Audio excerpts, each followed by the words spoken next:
Yes, sir. Yes, sir. What's going on, everybody? Shout out to everybody in the building. It's your boys back up in here again. It's Black Cat Panther podcast time, man. What's going on, fellas? How y'all living? You already know, man. Living good, man. Hope everybody else is great out there. Let's talk about it. What's good? Wipe your feet off, y'all. Wipe your feet off. We got one for you. Don't bring it all up in here. Y'all know the routine. Let's get it, Q. Let's get it, Let's MDJ. get into it. It's already that time of the year. It's blueprint time, and it's time to bring this thing on in here. So, without a shadow of a doubt, shout out to everybody in the chat. We're gonna get into it, man. We appreciate each and every one of y'all. I see you in there, Roadmaster. What's happening? Elizabeth Lassiter, what's going on? Kitty, what it do? H Town, what's happening? Supernova, what's going on, my brother? Keep pounding. Y'all already know what time it is, man. It's time to get into it as we do. The blueprint. We're gonna talk about it. We're gonna play Oh a yeah, little we gonna clips here and there, and we're gonna stop it. Go ahead, MDJ. we gonna make this a good one. That's all. I was just telling the people it's gonna be a good one. You got to watch it. You got to watch it. Got to watch it. Logic. Who we say we want to be, like a physical junkyard dog type team. Like, I think we should be a little picky. Like, who are you guys? Like, really, who do we really want? We're about to see what the vision looks like for this new era led by Dan Morgan and Dave Canales. One thing is clear, the Panthers have a type. Long story short, whoever we draft has to have some development. And you gotta take all that into consideration, I think, and just get tough ass players that love football.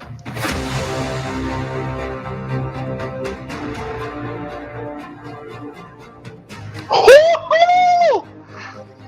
Blueprint time, go. Yeah, hear that shit. Tighten up. Hey, up front, the production on this shit be solid, bro. It be solid as hell. Hell yeah. It be solid. If they don't do nothing else, you know what I'm saying? They got a production team for your They ass. damn sure do. Solid right here. Good to have Solid. everybody back. Thank everybody for like your hard work during the season. Like, I know you guys are on the road a lot, so it's much appreciated to be on the road, away from your families, away from your loved ones. So appreciate you guys. Just so everybody knows, this is Brant. So he just joined us this year. He came from Kansas City, so he's gonna be working closely with all of us. Try not to mess it up. Yeah. I'm Brant Tillis. I'm the Executive Vice President of Football Operations. You've got a cap wizard in there now, and Brant Tillis, who negotiated Patrick Mahomes' contract out in Kansas City. The guy clearly knows what he's doing. In free agency, I am our lead contract negotiator. I'm on the phone with the agents trying to get deals done, trying to understand what's happening around us. Obviously, he was really smart. He brings a lot of knowledge to the table. He's somebody that I could lean on a lot, during the trade process. Dan, being a former player and then working his way up through the ranks of an organization, he's got a great vision. He's got a great perspective. He's a valuable piece to our organization, and, I'm lucky to work side by side with him. Working with Dan, working with Coach Canales, making sure that we're executing our plan. It's been awesome. We spend a lot of hours in the draft room. So the meetings are one thing, and they're long. It becomes like a second home. I got hired here, and I spent the next 4 months in here. On top of the meetings, there are the dozens, if not hundreds, of one-off conversations. Hours on the road away from our families, studying these free agents, you're studying these draft prospects. It's an extensive process, and it should be. We have two finite resources. We have draft picks and we have cap dollars. And so we need to figure out a way to spend those as efficiently as possible. And that starts with making sure that we are aligned and have a shared vision. First off, appreciate all your guys' hard work. I know you guys were doing other things, but just doing all those evals, I know it takes a lot of time. So just appreciate you guys doing that. A lot of hard work gets put into it, But it's all worth it though, right? When you field a team and you get the players that you want to get, hopefully it translates to the field to a bunch of wins, and we're all happy. We're looking for toughness. Like, we're looking for guys with competitive edge. Like, we need some competitors. We need some tough ass Steve Smith, like playing with a chip. Like, we got to get back to that. The goal in free agency is to challenge our roster. Who can we add to our team to challenge the players that we currently have here? You need to be flexible. And the cool thing about free agency is when you miss out on players, which happens all the time, another opportunity presents itself. Once one door closes, another one opens. It's the same thing in free agency. I think right now all options are on the table. I don't think it's just one thing or one position that we need to add to. We just got to get better at all facets. It's about improving the Carolina Panthers. Bryce is just one piece of the puzzle. Obviously, he's the quarterback, and I get your question, but we're looking to build depth, we're looking to build competition, and we're looking to build a team that this city can be proud of. We just wanted to get the best possible players that fit what our coaches wanted. What we do now is just kind of go by position, just kind of talk about what you want from like a player prototype standpoint. Disruption and being dynamic on the edge there. Have those ball skills to go out and get the ball. Communication is huge, obviously, from that position in our defense. We need a dog over there is what we need. Most teams will build around their quarterback and accent their quarterback strengths. You know, the first thing I wanted to make sure is that we build it right up front. We wanted to stabilize the offensive line, the interior offensive line. I think those guys cannot be narrow body guys. They got to have some girth to them, some width. You know, these 305-pound tackles ain't making it anymore. Where do you guys see Hunt? Like, you talked about the top guys in the league, and then the next tier, and then the next. Here we go. Where does Hunt fit? Robert Hunt was a player that our coaches and scouts had pinpointed early. Robert Hunt was the number one guy. Obviously, he's got power and explosion in the run game. Watch Robert Hunt. He's gonna be the guy, the ringleader of the O-line, like saying, "Hey, run behind me." I can't think of too many other guys. Stuff I saw him do. I know I haven't had a guy like that probably the only time. That would be a phenomenal body to run behind. He tries to finish and kill people, and he loves doing it. Those deals are always fun. So I'm gonna stop this right here. Okay, I was getting ready to ask you. Yeah. Now, they said that they want to run behind Robin Hunt. Now, be mindful, this team was built for a zone run blocking scheme last season, where run blocking was the best ability known to all of our offensive linemen. And now, be it as it may, you brought him in, I thought, to be a pass protector for Bryce Young. And now you're telling me you need him to get out and run and be the best run blocker you can get. What just happened here, Goat? What just happened, you just heard them contradict themselves. Okay? They said the 305 guard was not going to work. The 305 guard is used for trapping, pulling, and going out on screens. He's a more athletic guard than the 340, 320 some odd pound guard because he can get out in space. That's your zone blocking that you was talking about. Wider stances, zone block, fast traps, inside pulls, hit, everything like that. Not a lot of those guys sit there and man up in a lot of passes. You know what I'm saying? You get those guys to do those, what I just said, everything I said, and then you take your shots. You know what I'm saying? You dink, dunk, boom, boom, boom, and take your shots downfield. So you passing maybe 25 times, if that, with those type of guards. That's what we had the other year. That's what was successful for us. That's where we won 7 games with Austin Corbett, who's about 310, 3 something like that. Brady Christensen, he's around that. A lot of more athletic, bigger guys. You know what I'm saying? That can get out and block. Now you got the road grader, who we said what? Or the big guy, Robert Hunt. Just like you just said. He was brought in to supposed to pass protect. Y'all thought Bryce was getting ready to throw 30, 40 times and carve somebody up. Well, you better second damn again. Well, okay. So they're saying now they need bigger guys, even bigger than what they had before to come out. Yes, sir. Now, to run block, because now I'm just a tad bit confused. Last year, philosophy was we were going to come out and throw the ball. Canales came in, said they won't get the ball out of his hands quick, and ever since the draft is turned to we're going to run the ball now. We're going to run the ball. We're going to play defense and run the ball now. That's the new philosophy around here, go. Hey, Mo, you got me because you done changed 2 or 3 times since this guy came in the door. That's what he said when he came off that plane that day, him and Dan Morgan, in his opening press conference. Now you go through free agency and you spend 155, and I'm saying, now we don't have the backs, Q. We don't have the backs to do what they said they were going to do.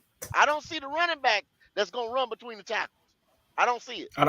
I don't see no power running back on the roster. I mean, to be honest with you, the strength could have been last year of that offensive line if they ran a power run scheme. I feel like it could have worked last year. Now, that's a different regime. But with this regime here, if you tell me we're going to run a power scheme, which we ran 2 years ago, like go to Sam, we ain't got the backs for that no more. It contradicts what you did in the draft. In my opinion, when you select Brooks, I feel like there was other running backs available that would fit a power run scheme better than he would. Not saying he's not a good running back because he damn sure is. It's just if you're gonna tell me one thing and you're gonna draft another. MDJ. I'm talking about the running back. You talking about Brooks? Yeah, Brooks is a power running back. Not better than Benson and Allen, who were there when we selected him. I beg to differ. But he still fits the bid in the mold of a power running back. Like I said, yards after contact. Whenever you see this guy hits the hole, boom, it's burst, it's authority. He runs motherfuckers over. Now, Q, let's be real. Your quarterback gonna be in shotgun most of the time, man. Your quarterback gonna be in shotgun. I'm not saying he can't be under center. He gonna be in. Your quarterback gonna be in the shotgun. Is that necessarily a power run? In my opinion, no. You telling me that you drafted a kid with an ACL tear? They didn't mention that ACL tear last night at all, Gold. So I don't think it's an issue to them. Okay. Well, let's just say it ain't an issue. Let's just act like it ain't an issue. It didn't fucking happen. Okay, let's just do that. Hold on. Hey man, I'm a little bit slow, man. Where the ACL at, bro? Where that's at? That's your knee. It's on your knee. Oh, that's your knee. It's on your knee. Yes, sir. Yes, sir. So if it's on your running back, you damn sure need to be worried about it. You need to be worried about it. Yeah. What Canales said, we focus on positivity only. Okay. Positive my black ass. You understand what I'm saying?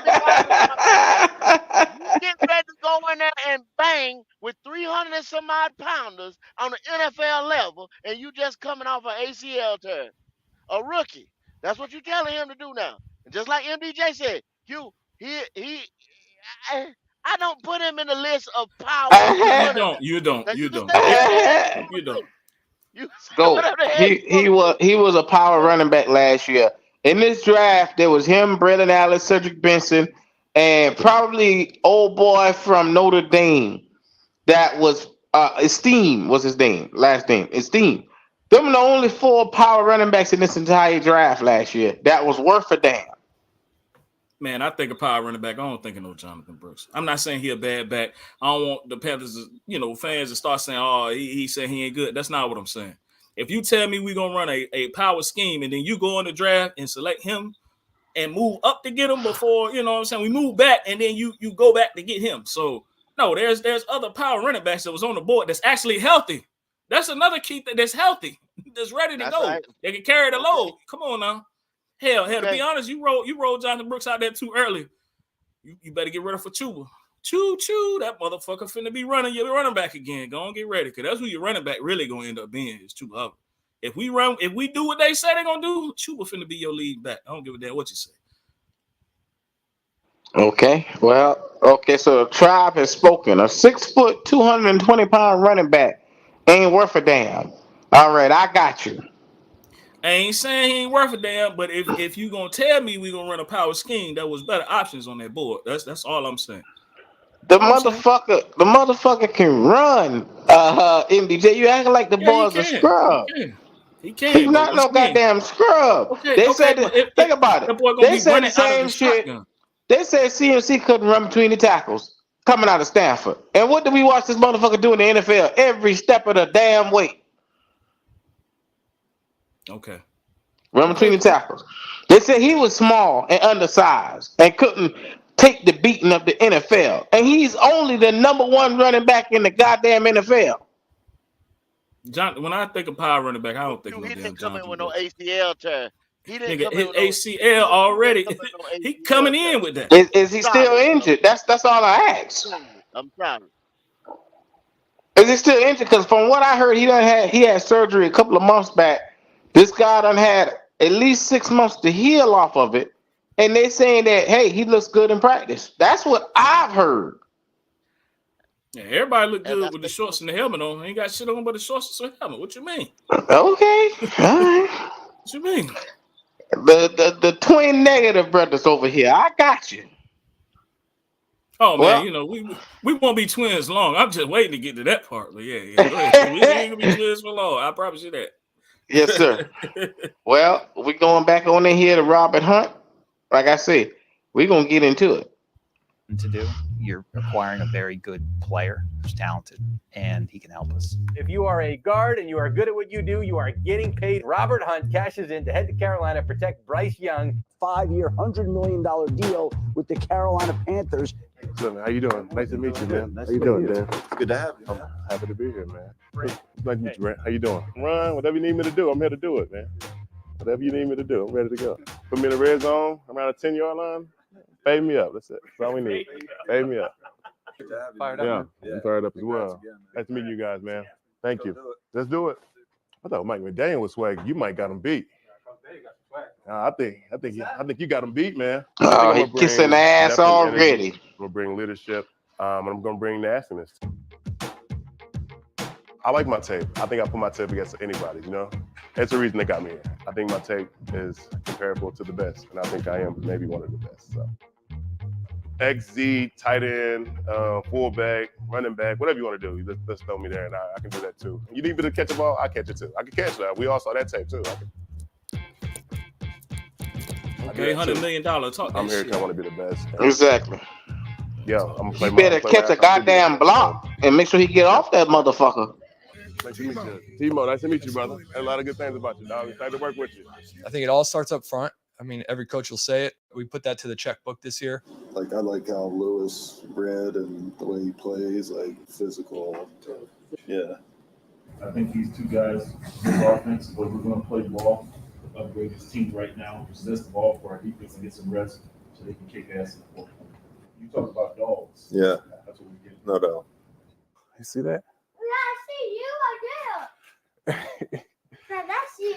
I'm gonna be out there. Where the Panthers had been busy adding some much-needed protection for Bryce Young on the offensive line. 2 big deals done in the first offseason for Dan Morgan. By agreeing to deals with guards Robert Hunt and Damian Lewis. Amazing players inside at guard. 2 tough, physical, stout guys on the interior. We felt that's what we needed. They're going all in on this interior offensive line. Very, very good signing for them. It's on. It's on. Let me ask y'all both another question real quick. They say they're going all in on this interior offensive line. Is the center not considered the interior offensive line? Oh yeah, I for thought sure. that was For the sure. interior of the interior, the center. I thought that was the most interior you could get. Oh, okay. Just checking. Maybe I'm missing something on this shit right here. Yeah. I mean, I think they just confident in Corbett ability at center. You know, it's yet to be seen. I think they're confident in them though. Clearly, they got to be confident in them. Okay, I hear y'all. I'm going back into it. Shout out to everybody in the chat, man. If you believe in the center position right now, make sure y'all put that in the chat as we speak. Oh shit, that's all I got to say. I'll go from nasty and the center, he mean, and I'm going Robert tough. So we're going mean, tough, nasty. Let's get it. I like Damian's tape a lot. Damian, a big, tough, strong, nasty man that can move people, and he plays the game the right way. And to play next to him and get it going will be it's gonna be fun. it start up front in the trenches. We're here to protect them, and, we're going to do our best, make sure nobody touch them. Good, bro. Straight, bro. That's a fact right there. Yeah. Yeah, I'm good. Appreciate it. Huge, crucial for this time. They ain't moving nothing. We Take ain't them moving. with our hands and touch them with our feet. Every single play. Ready?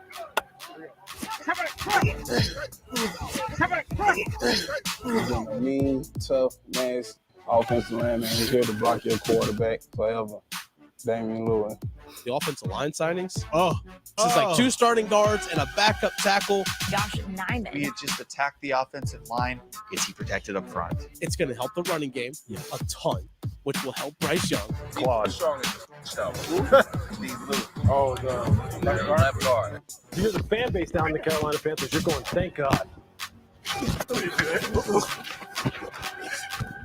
Here you go. Have fun.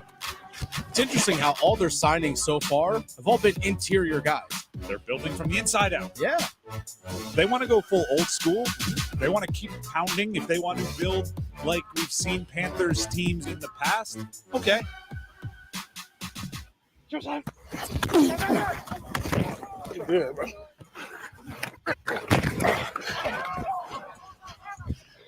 Woo. That's a real warm-up. Yeah, that was a warm-up. Critical factors for a defensive end, extremely tough and competitive. He can anchor at the point of attack. Has play strength, heavy hands, and he's got to be able to have an explosive strike.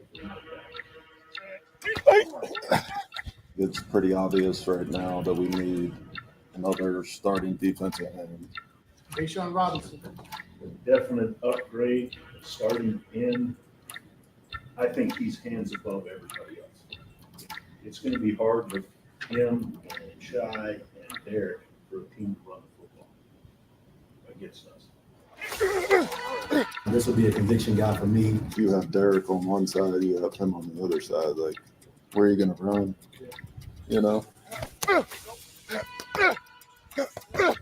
I agree with Josh. I think there was him, and then there was a line of the guys I looked at. You were straining. He's straining. I'm not straining. Far from it. No. I'm trying to tell you, man. I got you here. You straining. I just threw you. Leverage, baby. How do I describe myself? Mean. This son of a bitch was straining with Brady Christensen. Them boys was in a stalemate, man. I don't give a damn what they say. Them boys in a stalemate. First of all, Brady Christensen is a backup to a backup. And he was straining with Brady Christensen. And first thing he said, I wasn't straining. These niggas had you grunting. Hey, look, man. If you got to explain yourself and you ain't on trial, your ass lying, man. I don't give a damn what you're lying, man. You're lying. Oh my God. And this is the savior. You got a lot of me, Craig. Look at here, MDJ. I've been hearing so much of, hey, Sean, hey, Train. He gonna be a difference maker. And this nigga straining with Brady Christensen off the goddamn line. Little last on Christensen. I like that he was talking this shit, man. I hope what he's saying true. Mean, nasty. It sound good. You know what I'm saying? But I don't give a damn what he say. Them boys in a stalemate, man. I know what it look like. It's okay. It's okay, man. It hurt his pride. He explaining himself. His ass. Brady won. You get him next time. Next, rotate. Oh my God! As we continue on, I don't want to beat no dead horns, but I knew I went back and looked at the scouting report on Brooks. He plays at under 110 pounds, 210 pounds, and one of the things on one of his weaknesses, he doesn't have the mass to constantly bow through would-be tacklers and sustain drives. So that's not a power back. Yeah, I don't think of a power back when I see him. I'm with you. You sound like somebody I know that's gonna make sure he pushed that point. He just didn't want to let it go. So thank you What for making happened sure to you Blue? Hey, he put that just out did there. some Ashawn Robinson shit right Just there. let me He Yeah, say yeah, this. yeah, he yeah. explaining He himself. made sure some shit that we was off of for 15 minutes But ago. no, He Look, had to bring it back but up. y'all say you got to Dumbass he have shit. right. 100% confirmation Yeah. around this motherfucker. So you know what I'm saying? Mm-hmm. Let's go to double Mm-hmm. confirmation. Don't read the scholarship. Mm-hmm. That's your confirmation. I'm glad you doubled back because you know me and you in agreement, man. We up on Q, man. That boy ain't no power running back, man. He good running back, all around back. He ain't no power Now running he back. can't say Okay. I didn't get this shit, so he dig in. So Brooks gonna be a power back in his eye. Okay. All right. Okay. You done? You want a cookie? What the fuck you want? I got a couple of chocolate chips. All right. Shut the fuck up and eat them. So Go ahead, Thank you. eat your little Oreo. What you doing? Eat your little Oreo, man. Subway cookie. Oh yeah. Eat your goddamn cookie and shut the fuck up. Cookie, man. Nasty, aggressive, angry. We ain't friends on that line. I'm gonna do everything I can to mess you up. I'm here to hurt people's hearts, hurt people's feelings. I like fighting, like I like that. In the D-line, you're hitting every play, so it's like a fight every play. As a a competitor, you want those things on you. You know why? Your brothers have your back. Your brothers are willing to work for you. They're willing to die for you. They're willing to do anything out there for you. Iron sharpen iron. Let's get better. We're here to just, can I cuss? Up. My whole mindset. Up. Okay, A-Shot. Okay. Okay. He's gonna piss. He's saying what I want to hear. He's saying what I want to hear. I ain't mad at it. I don't believe none of that shit, man. Yeah, I ain't touch on that, but I like to hear it. You love to hear it. I like it. Nobody knows. That shit wasn't nothing but talk. Another camp warrior. Add to the Carolina Panthers, they have agreed to terms with former Broncos linebacker Josie Jewell. Pistols, I like that too. Yeah, we need to see that this year. Did you see the little six shooters after he makes that tackle? Yeah. Kyle, his nickname is the Outlaw. Oh, how do you think his parents named him Josie? Yeah, so the Outlaw Josie Wales, it's a movie with Clint Eastwood, and it was filmed a long time ago. My dad named me after him, and then ever since that nickname's kind of taken off in the last 10 years or so with me and playing football and stuff like that, and the guns and all that stuff. So it's been cool.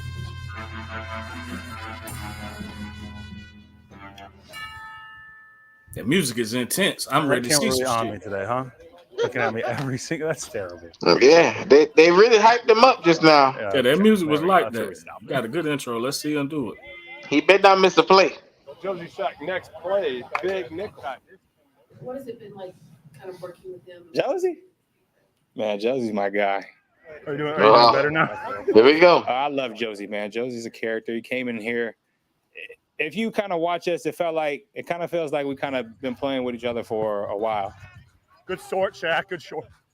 That was clinic. That's just the trust that we have, and especially I know he knows the defense, so I have nothing to worry about. He might be teaching me some stuff. Hey, look the push. We pushing. Box. I got box over here. You got Patty? I'm outside leverage. Leo. Flex up, Leo. He keeps me accountable. I keep him accountable. We keep the defense accountable, so it's good to have. Hey, LB's on 3. 1, 2, 3. LB. Ooh. Change the voice.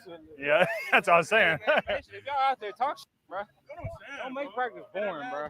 If you don't talk shit in this group, bro, it's fine.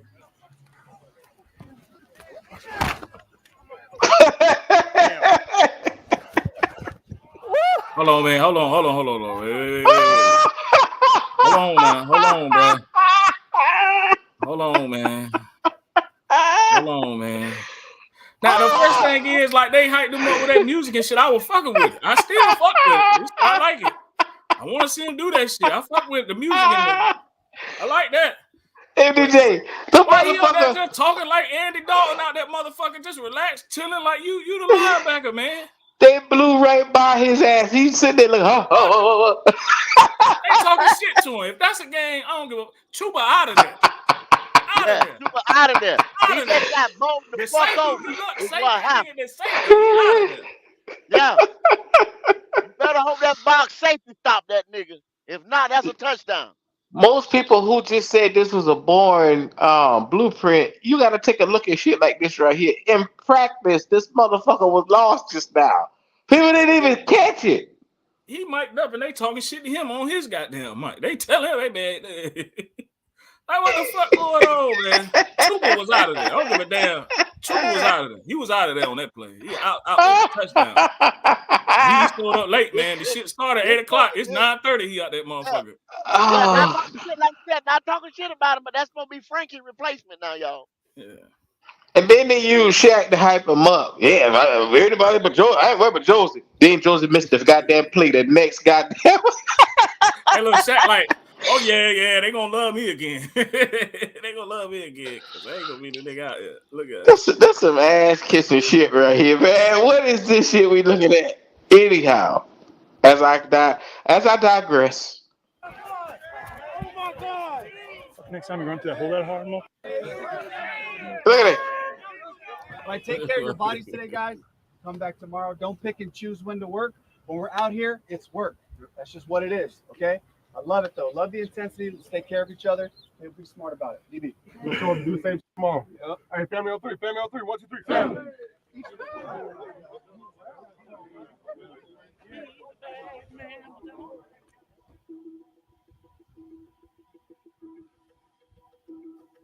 Yeah, let's. Yeah, 704 say he took that play off. Huh? All right. 704. We ain't got room for this nigga to take no play off. Man, that was just one. You know that. Yeah, they just showed his one bad play. Everything else was good. They just, that was just his one play right now. Not only disrupt the pocket, but they got to be able to finish and get the quarterback on the ground.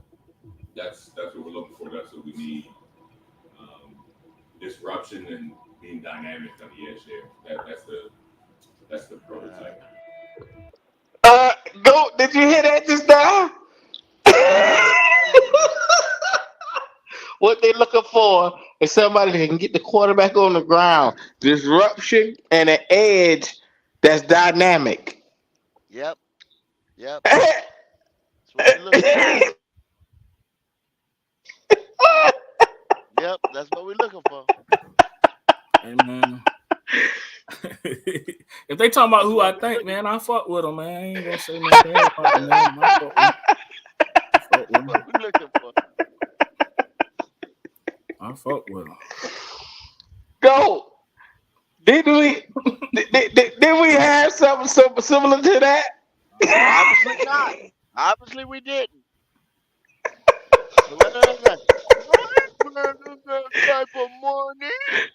Man, he costs too much, man. I don't pay that much for it, man. Shit. I ain't playing that type of morning. Man, Nike, man. Just, you need to handle this shit, man. Oh, shit. Oh my God, here we go.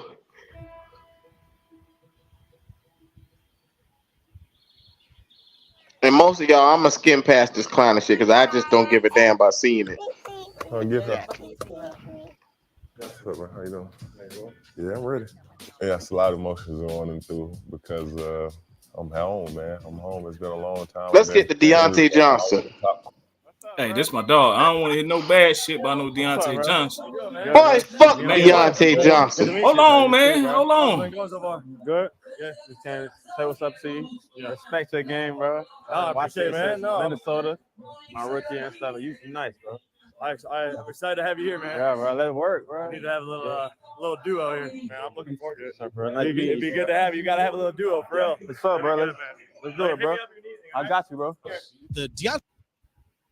Yeah, you could be my sidekick. Yeah.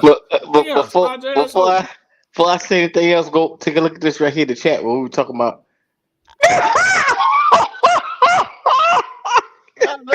Look at this one. Look at this. Hey man, Burns wants too fucking much for the shit he doing, man. Who said that other? He better. Roadmaster and Carlos. Hey, Carlos. Yeah. Hey, when y'all black asses is sitting there with no pass rush this year. He said we ain't had one last year. What you mean? I say nothing. I say nothing. Go. Remember Yes, on the sir. phone earlier when I told you 9 plus 8 sacks walk out the door, 17 sacks walk out the door this How many year? sacks we had And how last many year? did we have? And how many did we How have many last sacks we year had in last total? year, bro? How many did we have last year in total, Q? 21, I think. And 17 walked out the door? Hold on, let me get that I mean, full number. shit, Clowney walked in that motherfucker with a couple sacks in his Ho, backpack, ho, man. What you ho, mean? ho, He got a ho, couple in his ho, backpack. ho, MBJ. Ho, let me Wait. make this. We Let me had make this point. 27 sacks as an entire defense last year. As an entire defense. 27.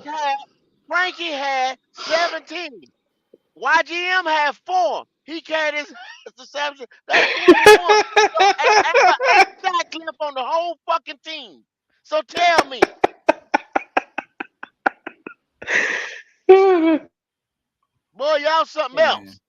Don't act like Clowney don't got no Grown sacks in masters his down backpack, there. man. He gonna bring you some sacks, Y'all man. something else. Okay. Clowney got about 7 in that motherfucker, at least 7. He might have a few more in the little Clowney- small part. Shit, fuck. He got about 7 in the backpack. Clowney will be tapped out by week 8. He say, laugh about it, but I bet he won't be taking plays off. He must don't know who Clowney is. Yeah, you must don't know who Clowney is. That the king of taking plays off. Exactly. Man, Clowney Check done came Clowney home, man. resume.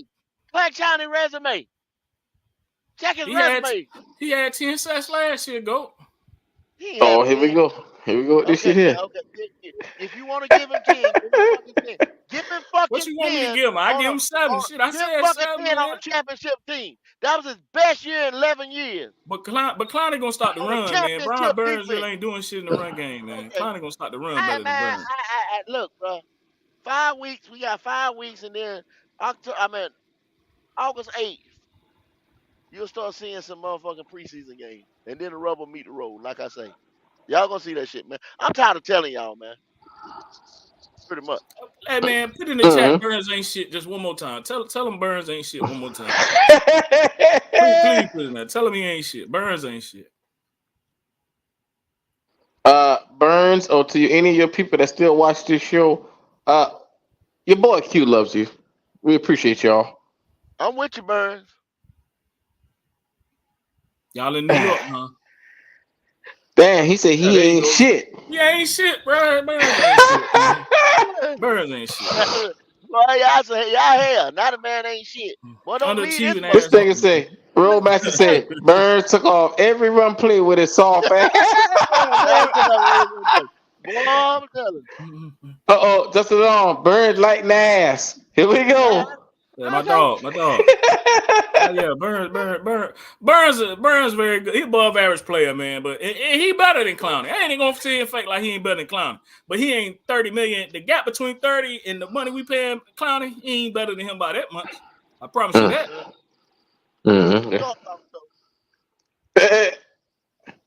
Here we go with this shit here. If y'all just getting in here, make sure y'all do us a favor. Like the video. We just getting started. We going through the blueprint part 2. If you haven't seen the memo, shout out just along. He says Burns is lighting ass. I don't believe that, but hey, that's his opinion, and we respect opinions here. So they like assholes around here. Everybody got them. Shout out to everybody in the chat, man. Open up your ass. Go say about week 8 that motherfucking Clowney gonna be done packed it up and done went home ready to sit on the couch and shit. Now Burns told you he did that shit. You ain't got no problem with that shit though. But he came out his mouth and said he did it. You ain't got no problem with that though. Let me tell you something. If a nigga the caliber of Burns said, you know what? Fuck it. They didn't want to pay my money. We losing. The quarterback can't generate no offense. So our defensive rushing is null and void. What the fuck you think Clowney gonna do? Thank you. My man said Oklahoma drill. Clowney versus Burns. Who you got? Hey, hey, shit, Clowney. He not a better player than Burns though. I'm not even gonna sit here and fake that if I had a choice, everything being even, I'm gonna take Burns. But Clowney is damn good though. Damn good. I'd rather have him than pay Burns $30 million on a 2-15 team. I'll be damned. On the next episode of Stupid Shit right here, we starting MDG. Just keep saying stupid Yeah, shit. okay. Okay, it's stupid. You see where the fuck he at, don't you? But it's stupid shit. You see where he at. Yeah, Apparently, Who do you know? somebody else felt the same fucking way. Am I Who do you wrong? know give away a Apparently. 25-year-old Yeah, I pass know that. rusher? Look at all the dumb Apparently. shit we done. That's why we 2 and motherfucking 15. I told you that again. Hey man, it works out for both of us. Good luck to him in New York. He in New York, man. That's what Spider-Man's supposed to fucking be. Swinging off buildings and shit. Go ahead, man. You do that. You can do that little pose 7 times a season. Right here. Kiss my ass. Thibodeau next along to raise hell on that line. Yeah, Thibodeau going to raise hell. Burns going to run right past the motherfucker half the time, but okay. Oh, Thibodeau probably had boy. 15 sacks this year. Burns get you 9, 10. Okay. But you you know what I'm saying? Normal shit. Okay. Normal shit. Yes, sir. You mentioned Brian Burns and Cody pops out from underneath the rafters. Cody. Shout out to Cody. Look, all I'm saying is MDJ, it's a premium position. Getting after the quarterback is just important as protecting the quarterback. I hope you understand that. With a team with 27 sacks totally this past season, you had 17 of those sacks walk right out the damn door. Where you gonna get the production from? If you count that boy YGM, 21 walked out the door. There you go, 21 of the 27 sacks. Now he want to count YGM and shit. Been shitting on YGM since the boy been here. Now you want to add this shit in there. Now you care about YGM. I'm adding it up. All the damn sacks. I'm telling you. Yeah, you slick with that. Okay. I'm telling you. Now you want to add YGM. Go give me the production then. Go give me the production. Okay. Where the production gonna come from then, MDJ? Where the production coming from?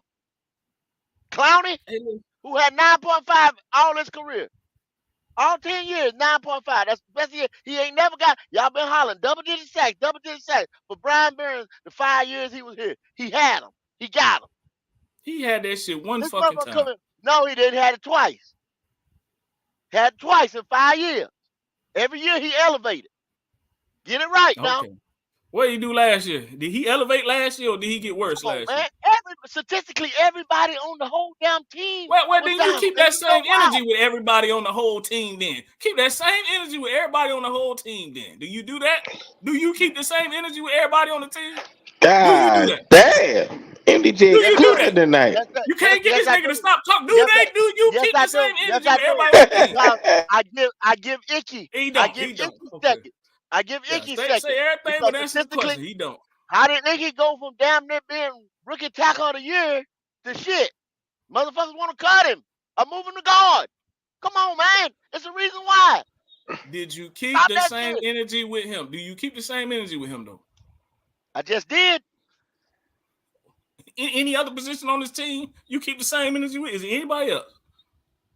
Well, hell, if you want to say, what's my name? DJ Boy, we Chalk. Can't get you to stop saying his name. Now you won't say his name at all, boy.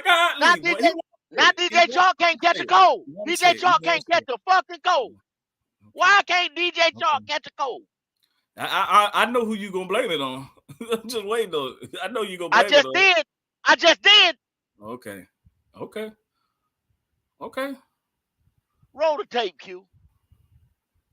This nigga Cody said Ikem Ekwonu not a left tackle. Come on now. You see what I'm saying? Oh God. Ain't on that bandwagon. Ain't on that bandwagon right there. Yep, I'm not fucking with Cody today. I'm going over my business. Yes, sir. All right. I'd say Johnson trade. Yeah. I love that move. This is huge for Bryce Young.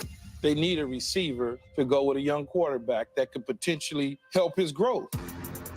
Ass beating for 500. Behind if the route's a little off, whatever it is.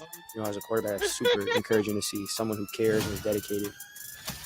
You can tell he's put a tremendous amount of work in throughout his life to be where he's at now.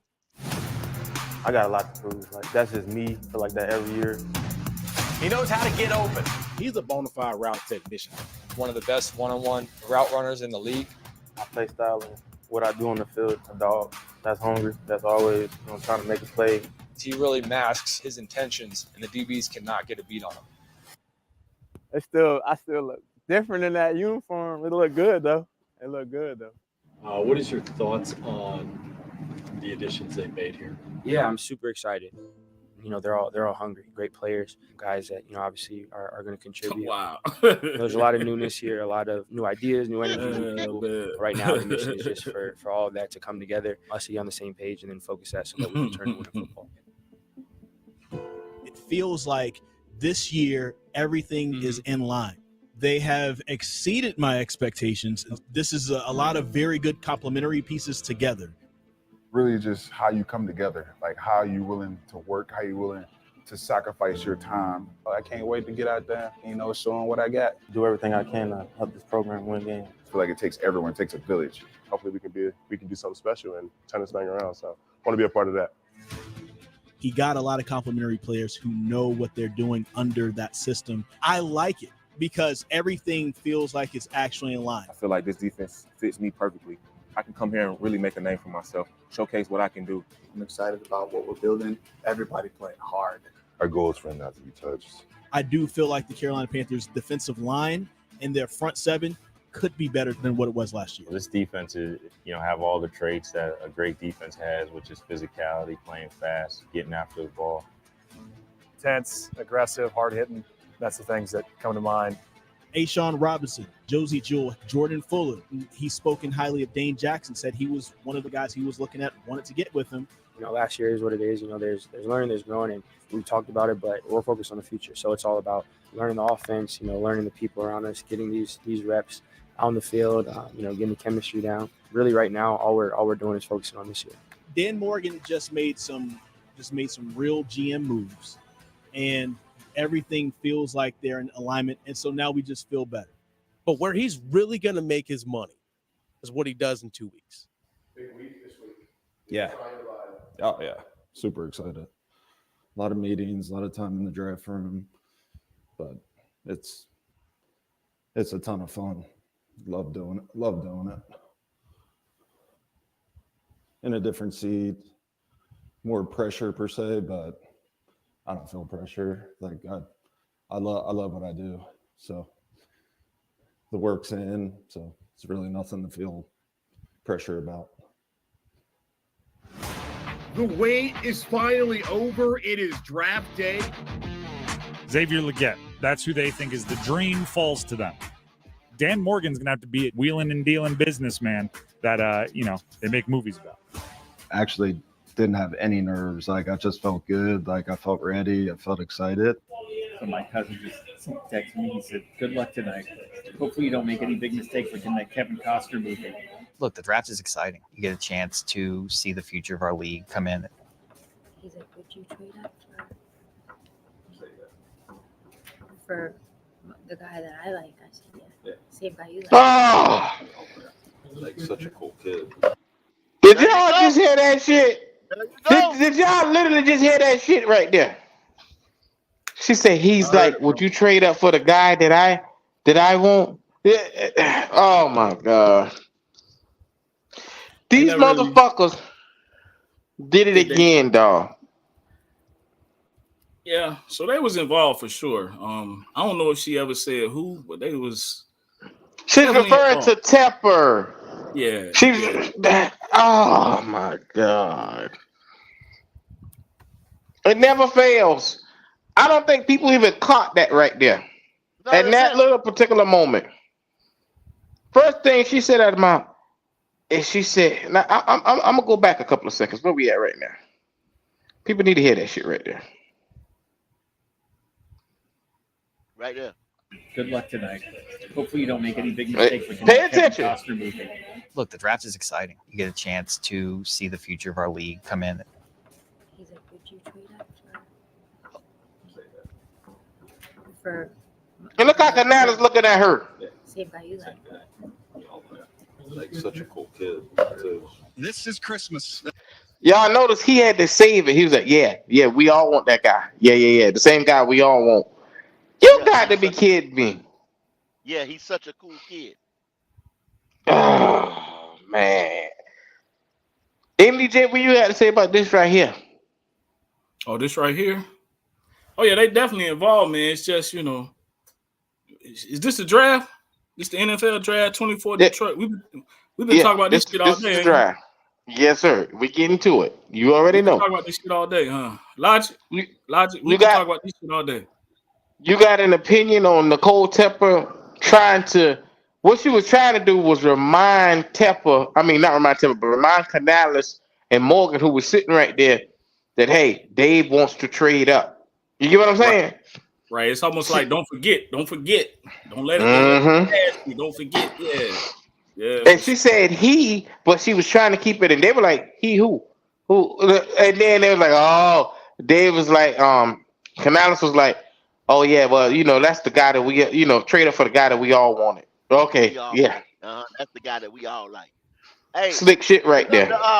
Nick Price stay for that $1.99 super sticker. Hit the like button. I see you, Big Nick. So, yes, sir. Yes, sir. We will continue on. This is an unbelievable atmosphere. At the edge of my seat right now. Anytime that you put a lot of time in and you prepare and you're thorough, it can bring a sense of calm to you. Okay, the 2024 NFL draft is now underway. Hey, hold on for a second, Q. Hold on right here real quick. Yes, sir. Hey, go. Is this somewhere near where the part you was telling me about? Just about. Hold on. Let me get my glasses so I can see this shit. All right. Go ahead. Yes, sir. Yes, sir. Here we go. To not having a first round pick, but it also was a great opportunity to let the draft come to us. Let the draft come to us. That what he said, Q? Exactamundo. Okay. Oh, not much. Good. How you doing? Oh yeah. Yeah, sitting here just watching all these guys go. We had a plan that we were going to wait and see what the first several picks looked like and just enjoy watching the process unfold. And then when it was time to act, we would act if it was necessary. If it's necessary, they're going to move up. So we should either offer this or not. But I just feel like see the slip he got in his hand? Somebody's going to fall. What'd he say? What'd he say right there, Goat? Byron Murphy is now going. And then when it was time to act, we would act if it was necessary. All right. They're on the clock, so we should either offer this or not. But I don't think we should. That's what he said. I don't think we should. Somebody's going to fall. Somebody going to fall. So he tore it up because he don't think that they should trade up, right, Q? There we go. Is that what I'm getting? Am I right, Go? Or am I right? Am I right? I'll pause it. Into the Jacksonville Jaguars spot 17 overall, giving up a 3 and a 4 next year. This is where it gets interesting right here. He said, I don't think we should. He said, I don't think we should. Right? In the slip. So that means right there. Then he tagged the motherfucker shit and said somebody gonna fall.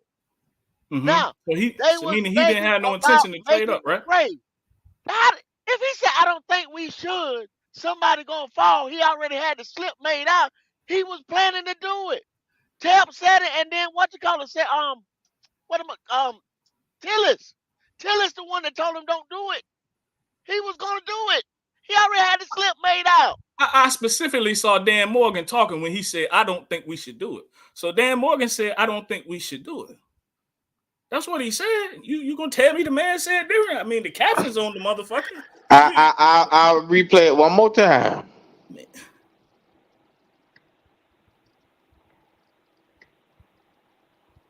Just enjoy watching the process unfold, and then when it was time to act, we would act if it was necessary. First of all, they're on the clock, so we should either offer this or not. But see, you hear what Tillis say? He said they're on the clock. Should we get involved with this or not? And he asked. Dan Morgan says, I don't think we should. But what I'm trying to tell y'all, they was thinking about making the trade. Correct. He got the ticket made out. They were thinking about making the trade. Well, of course, they're in the war room. They're talking about potential trades, wherever. So Seattle and who was this? This trade Vikings, between? That was the Vikings, and that was the 17 that I was telling y'all about.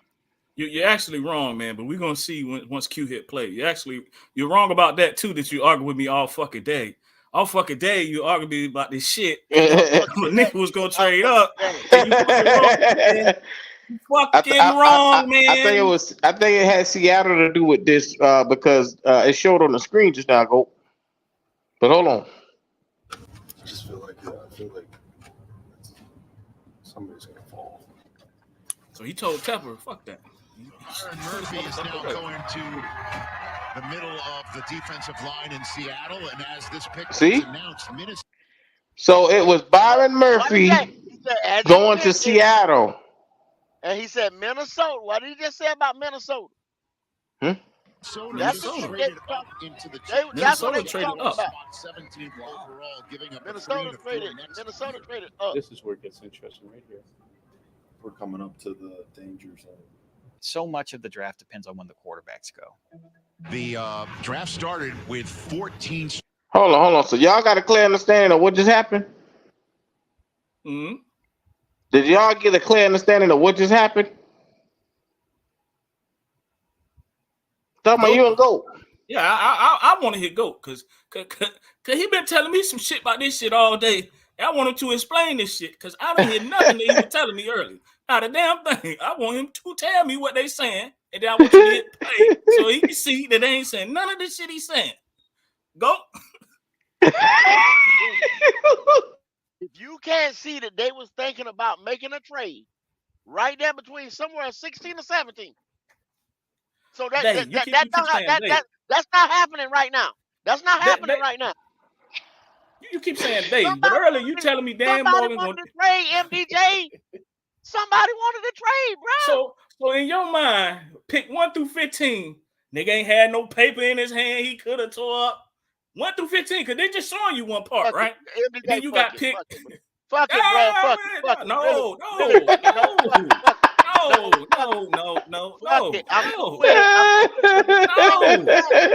can't see that. Fuck it. I can't tell you shit. Right. If you can't see, the man said, I don't think we should. You can't. The catch is on the screen, bro. He said, I don't think we should. And he if he's telling somebody, I don't think we should. No, because you told me. No, because you told me some ridiculous shit earlier. You told me they were gonna take 33. You told me they were gonna take 33 and 39 and move up to 17. Now we've been telling you all fucking day that you pulled 33 and 39 to 17 out your ass. And you're telling me the same thing. I'm telling you the same thing. He said, I don't think we should, and threw the shit in the trash. See, once again, like I say, you don't listen. Because how did I pull 33 and 39 out my ass when I told you there was an article written in? Now I got to pull this shit back for the damn article. It was an article. Okay. Tell me what article. Fuck. Where did I get that motherfucker? It was written in one of them damn. Clearly, the article was written before this card and all this shit. Clearly, the article was written before that shit on the card was written. I'm sorry. I just got to see what you're saying. What the motherfucking value of the trades was worth? Minnesota had some shit. Arizona had some shit, and they said package the 2 Carolina picks, and they told you what they would be worth to move up. So I just got this out the sky. That's what you're telling me. That's where I got it from, out the sky. That's what you're telling me. I'm telling you. No, I don't know where the fuck you got it from. Me is I just made this shit up. I don't know where the fuck you got it from, bro. I don't know what you reading, but the shit you reading is fiction, bro. It's fiction. It's fiction. The man said out his mouth, I don't think we should. That's what you telling me. That shit fiction. I don't know where you. That's what you telling me. I don't know what section out the library, what site you went to. That shit a lie. You've been arguing me all fucking day, telling me he was gonna trade 33 and 39. Motherfucker ain't say shit about 33. He ain't say shit about 39. We end up picking at 32. What the fuck they gonna trade in? Fucking what? What you mean? What you mean? What they gonna trade in? What was they gonna trade? The point is, I don't fucking know, and you don't fucking know. That's the point. You don't know. I've been telling you all day. You don't fucking know. You don't know. Big brackets of fucking nuggets. That's what they gonna trade. You don't fucking know. I can say they're gonna trade goddamn 65. You don't fucking know. right now. Stop Come on, telling man. me shit that you read in an article, and now you can't find the fucking article. You know why you can't find the article? That shit don't exist, my nigga. It don't exist. That's why you can't find it. You pull that shit out your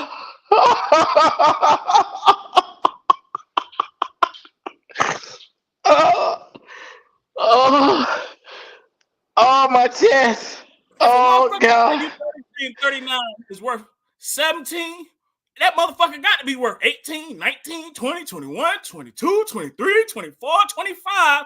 All places we didn't trade nowhere near. You picked 32. You wrong, man. You wrong. Oh, We boy, this telling shit you fun. wrong all fucking day. It ain't just me. You was wrong earlier. Logic told you was wrong earlier. D'Angelo told you was wrong earlier. And you tell me I'm gonna watch this video and see that we was gonna trade 33 and 39. Motherfucker ain't mentioned that shit yet. And some other shit at 32. I don't want to hear that shit. And he talk about the bill. I don't want to hear that shit. Go, you wrong, man. You wrong. You say you ain't wrong often. I ain't got to go too far. This often right here, right where we at. Right where we at.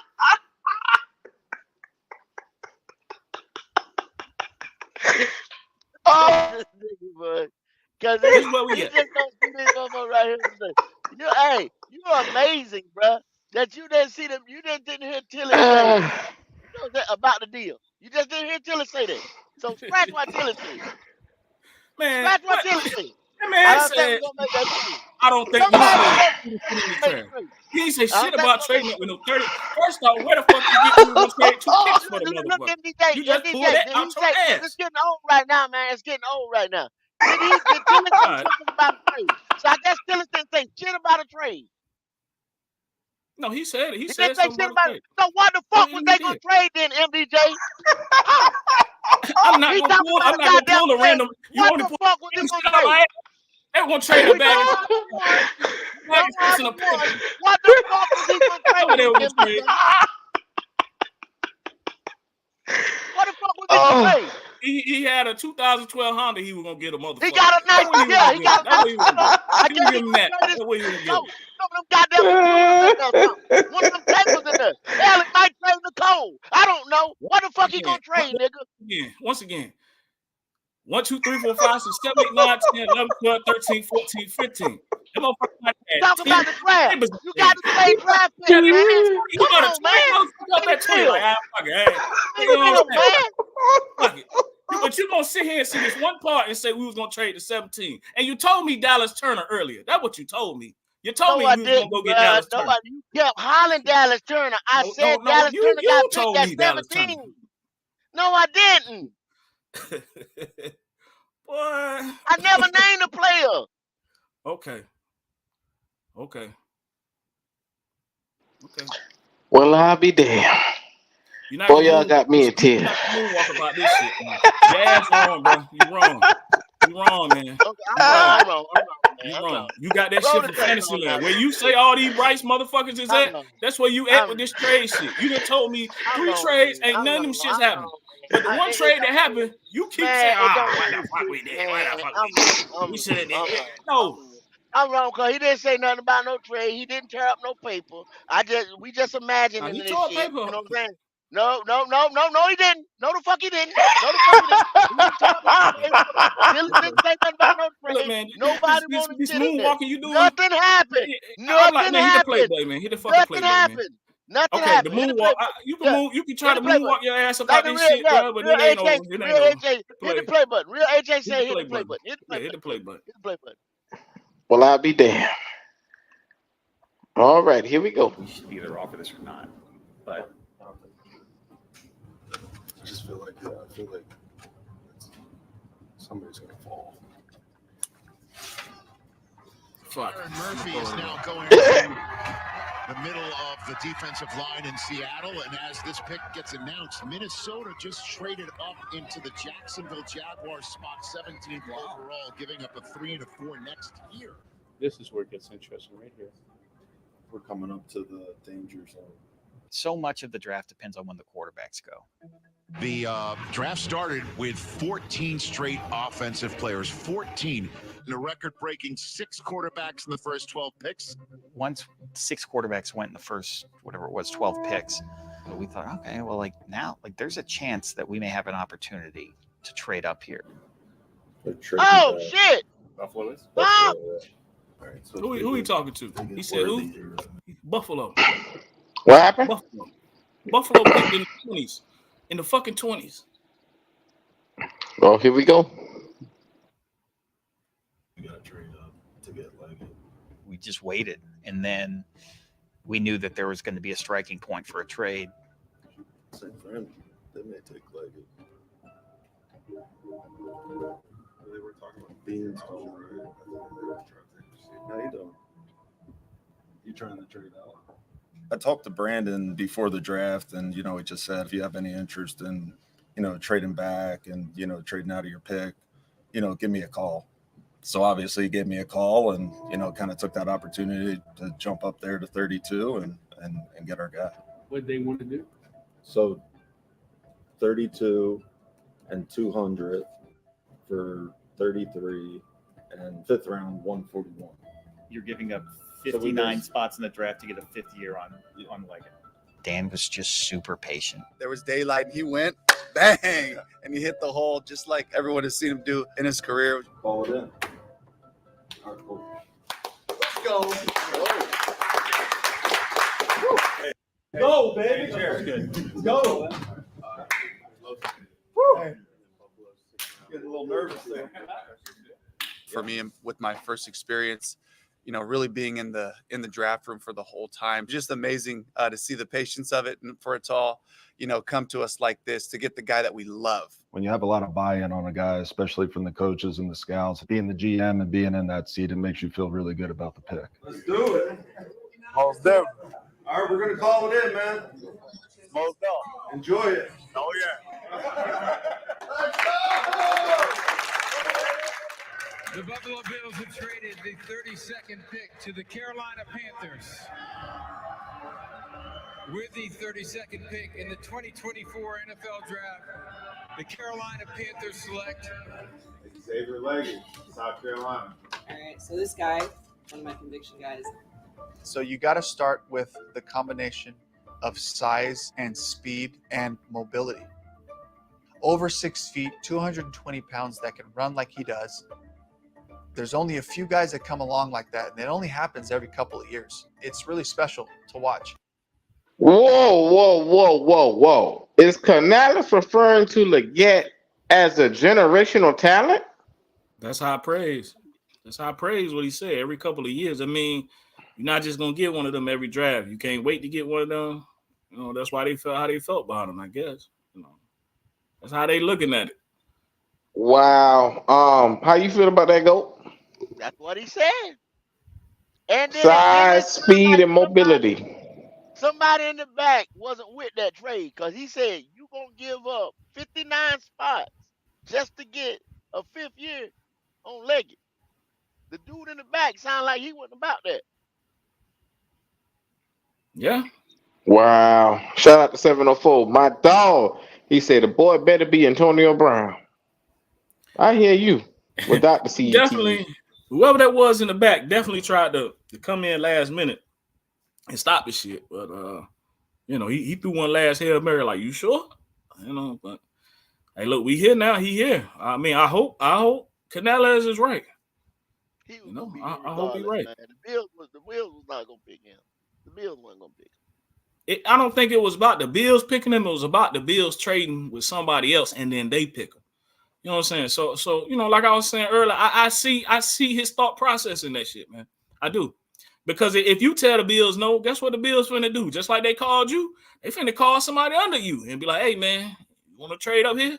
And at that point, they know the Bills might not take Legette, but they don't know whoever the Bills trade with might take him. You know what I'm saying? So if they had conviction like they say about this guy, I see why they did it. It's understandable. Wow. I'm just saying, they're treating this boy like he Randy Moss or T.O. or some generational, like he Santana Moss or Oh, I don't know who they treating this nigga like, man. Hines Ward or some shit like that, man. Yeah. Wow. Okay. You haven't seen something like this. This type of, he said, size, speed, and mobility like this comes around only every few years.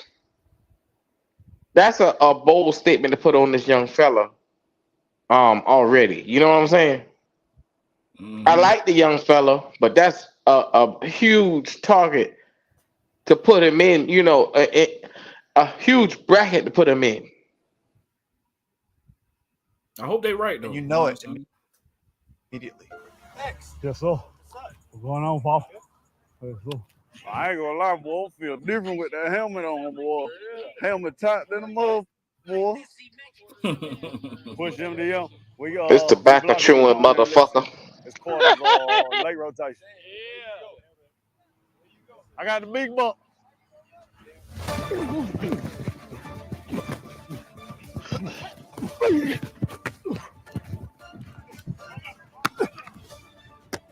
To watch the way he attacks the ball. He goes up and gets it. This is a guy that plays big to the ball. His blue trait for me is that contested catch, going up, getting the ball, coming down with it. He's a good athlete. He has good play speed. Yes, sir. Yes, sir. He can outmuscle almost any defender. I thought he burst off the line of scrimmage. He's a long strider. He goes up to that speed quickly. When he gets the ball in his hands, he's a threat to score a touchdown at any time. He was our target. We really liked him. And That was a beautiful ball thrown by Bryce. So you woke up a Carolina Panther this morning. Did you have to pinch yourself a little bit? Oh no, man. I woke up ready, man. I got a call right after I got dressed. They was coming to pick me up at 9:30 in the morning. I told them I'm gonna be ready. Boy, that's a country motherfucker, right? Waking up to the news. They moved up from pick 33 to 32 with the Buffalo Bills, who have moved down from 28, and they get their guys. Xavier Legette, the wide receiver. I'm not going to lie. I dig it. I'm for it. Your guy was there. You went up there and you got him. Hey, Q, you see when David Tepper hugged him, he ain't give him that Bryce Young hug Pop always be talking about. He ain't give him that Bryce Young hug. Hell no, he didn't. That ain't his son right there.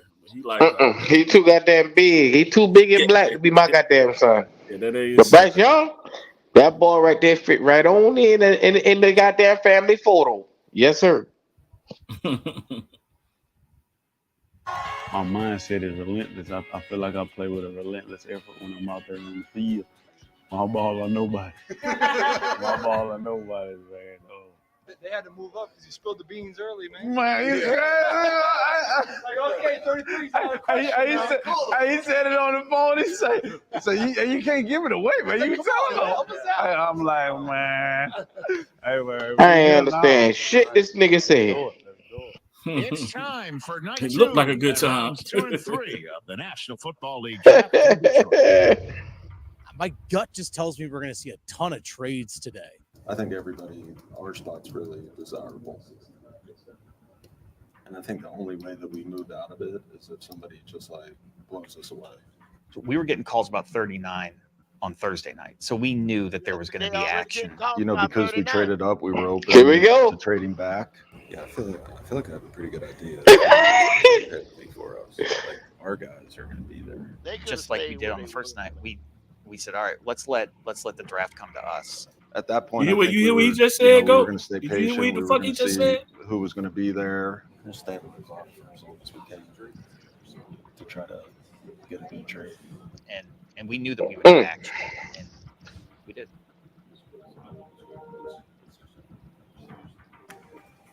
Hello? Hey, Tom, what's up, man? Hey, what's up, Howard? Are you guys going to pick at 39? What do you got? During the draft, I think it takes a lot of patience. There's always, that sense of urgency, whether we need an answer, whether they need an answer. How much time do we have? If you're not patient, you can make some bad decisions and, screw some things up. So. Whoa, hold up. What? Ranch is offering next year's 2 to move back to 52. Next year's 2. Next year's 2 plus this year's 52. Pretty good. But when the Rams, when they offered what they offered, it was too good to pass up. We didn't have a 2 the next year, and What you say, go? I said I was cool like a motherfucker with that right there to get that 2 back. I have no problem with that. But that moving off of 33, they shouldn't have did it. And why is that, go? Because I'm thinking that 33 would have been more attractive to a motherfucker on day 2 for us as far as trade value. We could have got the motherfucking that same deal that we just got with the Rams at 33, and then we'd have been able to pick if you want to leg it, you could have picked him at 39, bro. He'd have been there at 39. No, you don't believe that because you said we're gonna trade 33 and 39. You don't believe that.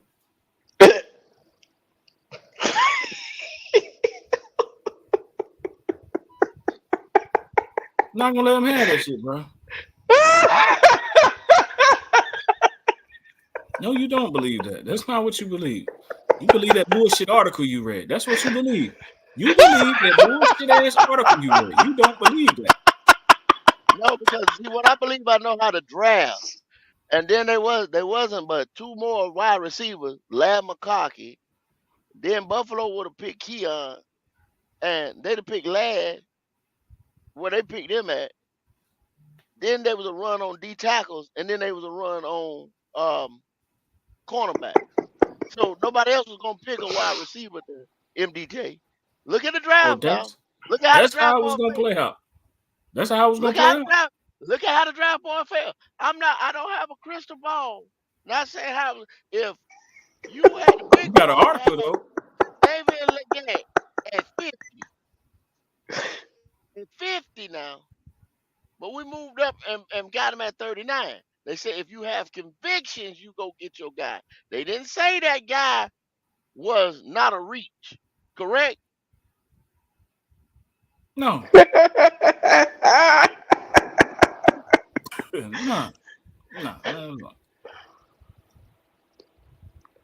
I'm just not gonna let you get away with that shit, man. You're not gonna tell me what the motherfucker gonna do at 39. You've been telling me all fucking day. See, I wouldn't even be on no shit if you weren't telling me this shit all fucking day. Like literally, you've been telling me all day the same shit. But was Xavier Legette a first round pick in anybody's mocks, the big board, any kind of whatever? Was he a first round pick? I'm asking you. In my opinion, no. No, Mr. Draftman. No, you got it. Go ahead. No, Mr. Draftman. You tell me from your research, from everything that you researched, everything that you seen, all the stuff that you looked at, everything that was written up, was he a first round pick? In my opinion, no. No, not your opinion. Well, why the fuck I'm coming into your fucking opinion? Why the nigga trading from 33 to 39? But my opinion don't fucking matter. And that's all you fucking got. I say somebody's mouth, you go back to your opinion. You go straight back to your fucking opinion. See what I line? Motherfucker tell him some shit. Say, man, we got you on camera doing this shit. You gonna go back to your fucking opinion. Your opinion was bullshit. So you're not gonna tell me. You can tell me where the fuck you want to. Where the fuck did he get drafted? The NFL told you your ass was fucking wrong. So I don't care what you say. The NFL told you was wrong. No, the Panthers told me I was wrong. And the Panthers are a 2-15 team. Oh my god. Where that man get picked at, bro? So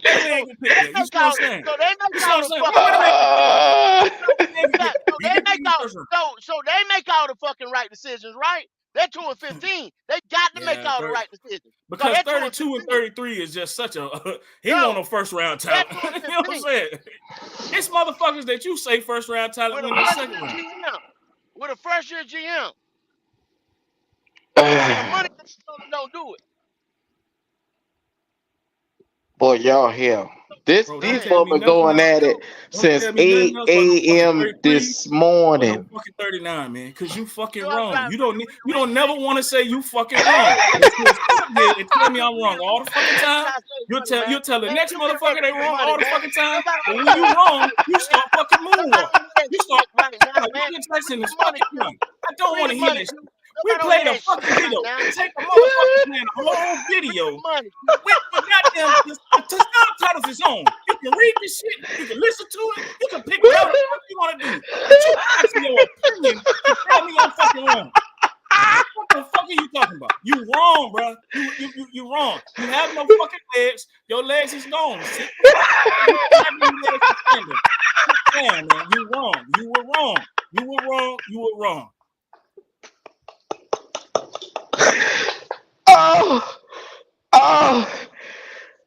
Oh man, shout out to Nick Tri-State. He said, y'all ever watch the Moneyball? Brad Pitt is Dan Morgan and Jonah Hill is Brent Tillis. If you never watched the movie, highly recommend it. Shout out to Nick Tri-State for that super chat, man. We appreciate you, brother. Uncle Quan said, oh damn, what I walk into. Uncle Quan, it's real nigga talk tonight. This is what you walked into. All right? So in case you ain't never seen this before, it's real niggas talking. There it is.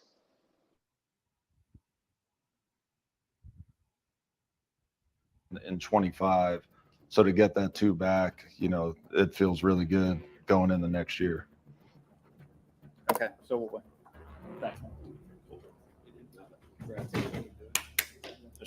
That's fun. We got a 2 for next year. That's huge. I think anytime you can get future picks in the draft, I think that's important. We want to build through the draft.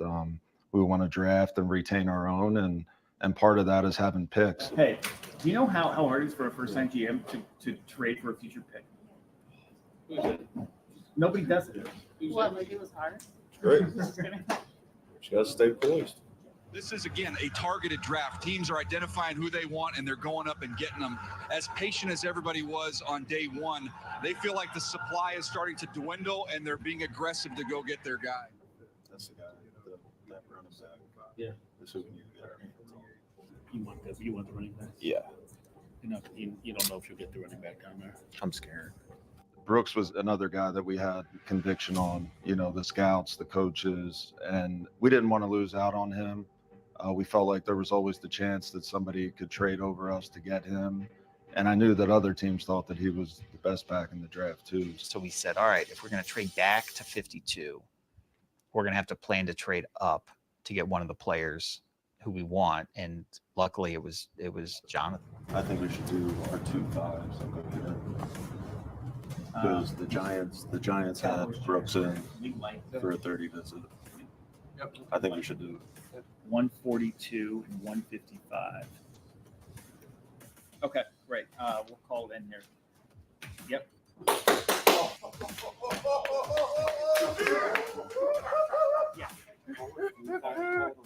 Carolina Panthers select Jonathan Brooks, running back. Uh-oh. When you watch the tape of Jonathan Brooks, he's just so versatile. He's a really good runner on first and second down. He's so smooth. He has great vision. He sees the field. He sees the small holes. He presses the runs the right way with the right tempo. Just such a great awareness for where he's at in space to be able to make plays. And he does it really effortlessly. You see that goal? Did you see that? Did you see that shit? Jonathan fucking Brooks. They were giving to that man the ball out of shotgun. He get in space. He makes. Oh, shit the fuck up. There ain't no power running back. Football is the focus for him. His size and speed, the play strength between the tackles, breaking a lot of tackles, that good vision and instincts for a big guy. To be able to get him for what we want to be offensively, he's exactly what we're looking for. Doing that trade. Dave and Nicole Tepper, obviously, they're in the draft room, they're sitting right next to me, and, to feel their trust in me, they definitely give me support, and I felt like they were proud of me too as well, almost like a son in a way, but Dave definitely pushes us all. You're too old for that, Dan. You too goddamn old to be this nigga's son. Yeah. And if you're right, Stop that bullshit, Dan. is he the guy up there that falls down? Look at that. Why the hell is David Tepper showing you? Running the draft. This nigga say, if you right, then this guy. Like, he the fucking general manager. How you gonna say, and if you right? Right. Let me show you how to do this shit. Like, what's up with that shit? This bald head, potato head looking motherfucker here get on my last nerve. Sick of this motherfucker, man. The Teppers, they just want to win, and they have full faith in us to accomplish that goal. So they give us all that we need to execute a plan, and they're just driven to win. Do you like on this board now? I think at that point, there's a bunch of players on the board. I think that you still like. I felt like it was an opportunity to trade back in that moment. So stay patient. It seemed like he valued Dan Morgan's opinion way more than Canales. Cause like Go was saying earlier, he don't even look his way. It's like fuck on. This me and Morgan talk. Yeah, he do, but he's an ex-player. What can you tell an ex-player? But Q, that's it. That's that man team though. He's supposed to he got the coach. I don't give a fuck, Go. At the end of the day, this nigga had the helmet on and he played shoulder to shoulder. So you should defer to your GM. But that should be a conversation between Canales and Morgan, bro. Shouldn't be your owner and the fucking GM. Well, I agree. If you just like we get ready to say, if you get me all these players and they don't fit my system, where we at then now? Where we at now then, Q? Where we at? You right back at square one. Firing this motherfucker and you be looking for a whole nother regime. Okay. After we done had the Avengers and all these other motherfuckers, everybody was shaking their ass and titties for last year. Now everybody don't forget that coaching staff. So I got you. So it's supposed to be the GM and the head coach on that draft right there. Not the motherfucking head coach and the motherfucking owner. Yeah. I meant the owner and the GM. Yeah. That's crazy. Me too. So you're getting a better third, and we'll do it. All we do is trade. That's what we do. A lot of DBs went off the board, if I can recall. We like some of those guys. So I think when, they started coming off the board, you quickly have to, change your strategy and adapt and adjust. And, that's a big part of my job. I think one of them's going to be there. I do too. Wallace better not get picked here.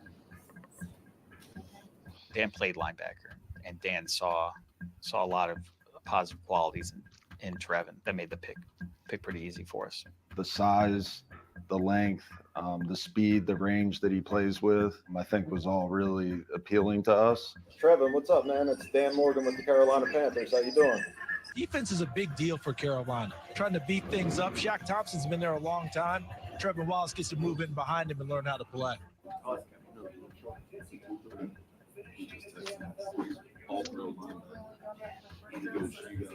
You got my favorite linebacker. Is that right? Yeah. He was a heck of a player. So when you can kind of get that co-signed by an all-pro linebacker, one of the better linebackers, in the history of the NFL, it definitely makes you feel even better about the pick. Let's do it all again tomorrow. Oh, we will. We always would say day one, day two, coaches, general managers, those are yours. This is the Scouts Day. This represents 150 to 200 plus nights on the road, going out trying to find guys in these rounds that can help your football team. All right. Yes, I get the scouts. You definitely lean on your scouts throughout the whole process, but day three, players are flying off the board, your board's thinning out, so you have to depend on your work, and a lot of that work's done by the scouts to where they know the small details about the guy, and our scouts did a great job of identifying some guys that we eventually drafted. The Carolina Panthers on the clock with the 101st overall selection, just a matter of minutes. You talked to him? Yeah. Really, really smart. Great mindset. I had an A. Awesome. How are these defensive ends? Which one's going to help us most on game day? This guy would be interested. It's a DPR. Short. He's undersized, but he's tough. You can bet on the guy in Cremedy, just based on the reports. He's going to play 3 phases on special teams. I like this dude. You like this kid? He's one of us. The Carolina Panthers are first up on the clock right here. The Carolina Panthers select Jatavian Sanders, tight end, Texas. JT from Denton, Texas. Hyper competitive, very determined. You know, Jatavian, I was a little surprised that he was still on the board. He catches everything. You throw it near him, he's going to catch it. He's got these big old mitts. You ready to become a Panther or what, man? You damn right I am. Best pick. That's the best pick. Those are Best all pick of the night. 5 really good football players. These are all good picks. You mean to say, in your opinion? Best pick Charlie, of the what's night. up, man? It's Dan Morgan with the Carolina Panthers. How you doing, man? Jaden, what's up, man? If you ready to become a Carolina Panther? Yeah, I'm good with that. Let's go. Go enjoy your family, man. Congrats, and we'll be in touch with you, all right? Yes, sir. Dan act like he didn't even know who the fuck he was calling for. You ready to become a Carolina Panther? What is that? The Demo shirts, I knew it would annoy Dan, so I wore it because I just wanted to razz him a little bit. You know I don't like it. Yeah, I'll wear one. I also wanted to celebrate him, just like I would want to celebrate any coworker. What do you think? You want to put the jersey on? Nope. It's draft day. We've put in all this work, and it's not as easy as it looks on TV. And so I did want to celebrate him, and we may as well just have fun with it. Who's the best guy? Right now, I'm picking Bernardo. Yeah, hell yeah. I like him too. I hope he's there. You can tell it's a passion of his, and it's not because he's a former player. I think he genuinely loves football and loves scouting. Hey, we're going to draft you right here, man. How would you like to be a Panther? He is in his element when he's in the draft room, watching players, getting to know them, understanding where they belong in our league, on our team.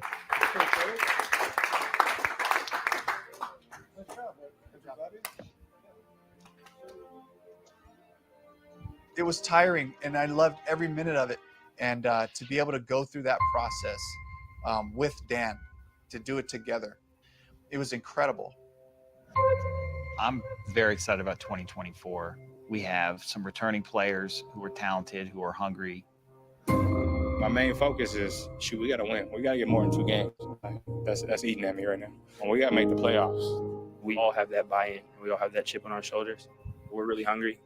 We now are starting to see what this vision looks like. Add some really good pieces all across the board. We've acquired some new players who we're excited about. Now we have to see it play out on the field. There's just a lot of hope for 2024. We all on the same page. There's nothing could go wrong. You know what I mean? Just got to keep going, keep working. Our mantra here, keep pounding. You know what I mean? Everything's going to happen. Adversity's going to happen, but how are you going to get over that? You can't dwell on it. We can now see the dream, where this is going. I feel like we did well to rebuild the roster from a free agent standpoint, from a draft standpoint. We've assembled the pieces, and now we have the canvas of training camp to put it all together. This is our first year together. I expect every year to get better and better, our process to get better and better, and I'm just super excited about the future here at Carolina. They do a good job on this damn blueprint, man. I can't hold you, bro. They do a good job on this shit. This shit is shot well. Shot real well. Yes, sir. Yes, sir. That was the blueprint. Part 3 will probably be revealed next week. That was exceptional filming by our production team here at the Carolina Panthers. Look, we are second to none when it comes to production. We are last to everything else when it comes to football. Hey, look, man, I just want to show the boys Yes, sir. love on the production. That shit shot good, man. They hold your attention. They do a good job. The music, everything. All together. Beautiful, beautiful, beautiful. Look good and sound good. I'll say that. Yes, sir. So what you see right there is the link in the chat. If you would like to come up here and show a little bit of love, y'all come on up here, show love, and let's talk about what you just saw showcased here. Do us that favor. Come on in here and like the video while you in the building. It's been a lot of reading and reacting. There's been a lot of a hell of a lot of reacting Shout out to GOAT. Shout out to MDG. These fellas have been all over this video all day long. How y'all boys feeling? Hey man, I'm feeling it. Like I said, there was a lot of Easter eggs that were dropped, stuff that we didn't know about that happened. People make a lot of speculation, this and that. MDJ feel the way he feel. I feel the way I feel. You know, People we make a gonna lot of argue about. speculation. We Listen to gonna, what the fuck yeah. you said. We gonna argue about Make shit a lot of all. We gonna speculation, argue he about said. shit Here we all go. year long. You know what he We said? gonna Here we argue go. about shit all year long, man. You know what I'm saying? Here we It go. is Making a what lot it of is. speculation We all day always long. do. Uh, We always do. that It nigga is twisted what it that is. shit with the quickness. Yes, sir. Speculation. You like that, don't you, go? Speculation. Yeah, That speculation. shit you told me earlier was pretty speculation, right? Now, fact. It was facts. Here we You said go. it was facts. Okay. Fact. Shout out, shout out to Millie 2L. He said, "Hear me out, Panther fans. Bryce Young isn't it. Isn't NFL material yet. He needs to sit behind a vet and learn the game. Then to get back on the field or anything else, Panthers will keep suffering." Shout out to Why? Millie 2L. Why, Melly? Why, Melly? Why should he sit behind anybody? If he got to sit behind somebody right now at this point, bro, move on. Move on, bro. Move on. Shout out to Red Swan for that $4.99 super chat. He said, "I agree, MDJ. They do an excellent job of lying to y'all." God damn. Swan. I need you to understand, bro. Somebody been lying to me all fucking day. Somebody been Here lying we to me go. all fucking day. Here we go. And his name is Goat, man. You know him very well. He been lying to me all fucking day. Well, what did Goat say? Because elaborate to everybody, MDJ. Because the people need a I backstory. never drop this, man. Come on. Go ahead. No, because I want you to drop it early. You don't want to do that shit. So Goat said that we were going to trade 33 and 39 and go to number 17. And you know how Goat to do that shit? He watched this video. He watched this video right here and said we were supposed to trade from 33 and 39 to number 17. Now he tell me it's a fact, and I tell him he just pulled that shit out his ass. But when I see Dan Morgan say no and ball the shit up and throw it in the trash, I think he wrong, man. But Goat don't want to admit he wrong. He don't like doing that shit. He don't like doing it. But you got to play a video. They can tell him he wrong. I can tell him he wrong. You can prove him wrong, and that man still gonna tell you, no, my opinion is right and you're wrong. MDJ, okay. Mm-hmm. You just seen in that video. Brent Tiller says, if you're gonna trade, do we make this trade here? Then he says, no, we don't need to make that trade. It's gonna fall or whatever. So somebody wanted to initiate the trade. It wasn't the Seattle trade. If you listen, they was making the trade for the next pick, which was 17. Because if you listen after all that was said, they go on to say, and Minnesota just traded with Jacksonville. They were not talking about the one that was on the clock. That was Seattle. They was talking about the Jacksonville Minnesota trade that was going on before that. That was the one who they was engaged with. Jacksonville, Minnesota at 17. Now I don't know who they was gonna trade for or what, because you keep telling me I told you about a player. I did not. You told me number 17, man, and I specifically told you before I ever even seen this shit. Like, of course they're gonna say Minnesota traded 24. That's one of the only fucking trades that fucking happened, man. That don't mean we was gonna trade this 17. It's the only trade that happened. What other clip they gonna put in there, go? Because Arizona didn't trade out their pick like you told me. Like you told me for months. Arizona didn't trade either one of their picks. You know what I'm saying? So you was wrong, man, but you won't say you wrong. You tell me, you give me your opinion and tell me I'm wrong when I give you a fact. They're talking about the trade before. So like I said, you have to have a trade partner, bro. So you have to trade with somebody who wants to trade with you. If we didn't make a trade, I would maybe give you some logic with that. But we made a trade and it won't 17, man. So don't tell me that they intended to trade 33 and 39, and then when we get to 39, you talking yeah, that's what we should have did. No, you don't believe that. You believe that stupid ass article you read. They come in and watch it. Call it. Nicole was talking about making the trade before the draft even started. They had it in their mind they were gonna trade with somebody that night up into the first round. Come on, bro. You can't clearly see that. You asked me, can I clearly see it? Bro, I'm listening to what the man said. I'm looking at what he did, and I'm telling you, we was not trading no fucking 17, man. Okay. Why? And I asked you several times today, why you pick You 17? can't see it. Look, bro, you can't see it, so fuck it. I mean, you're not gonna see, and there's nothing I can say. Like I said, we've been talking about it all day, so it's nothing I can tell you. You can't see it on the what you call it. So you say it didn't happen. It didn't happen because I can't tell you that it happened. I can't show you that it happened.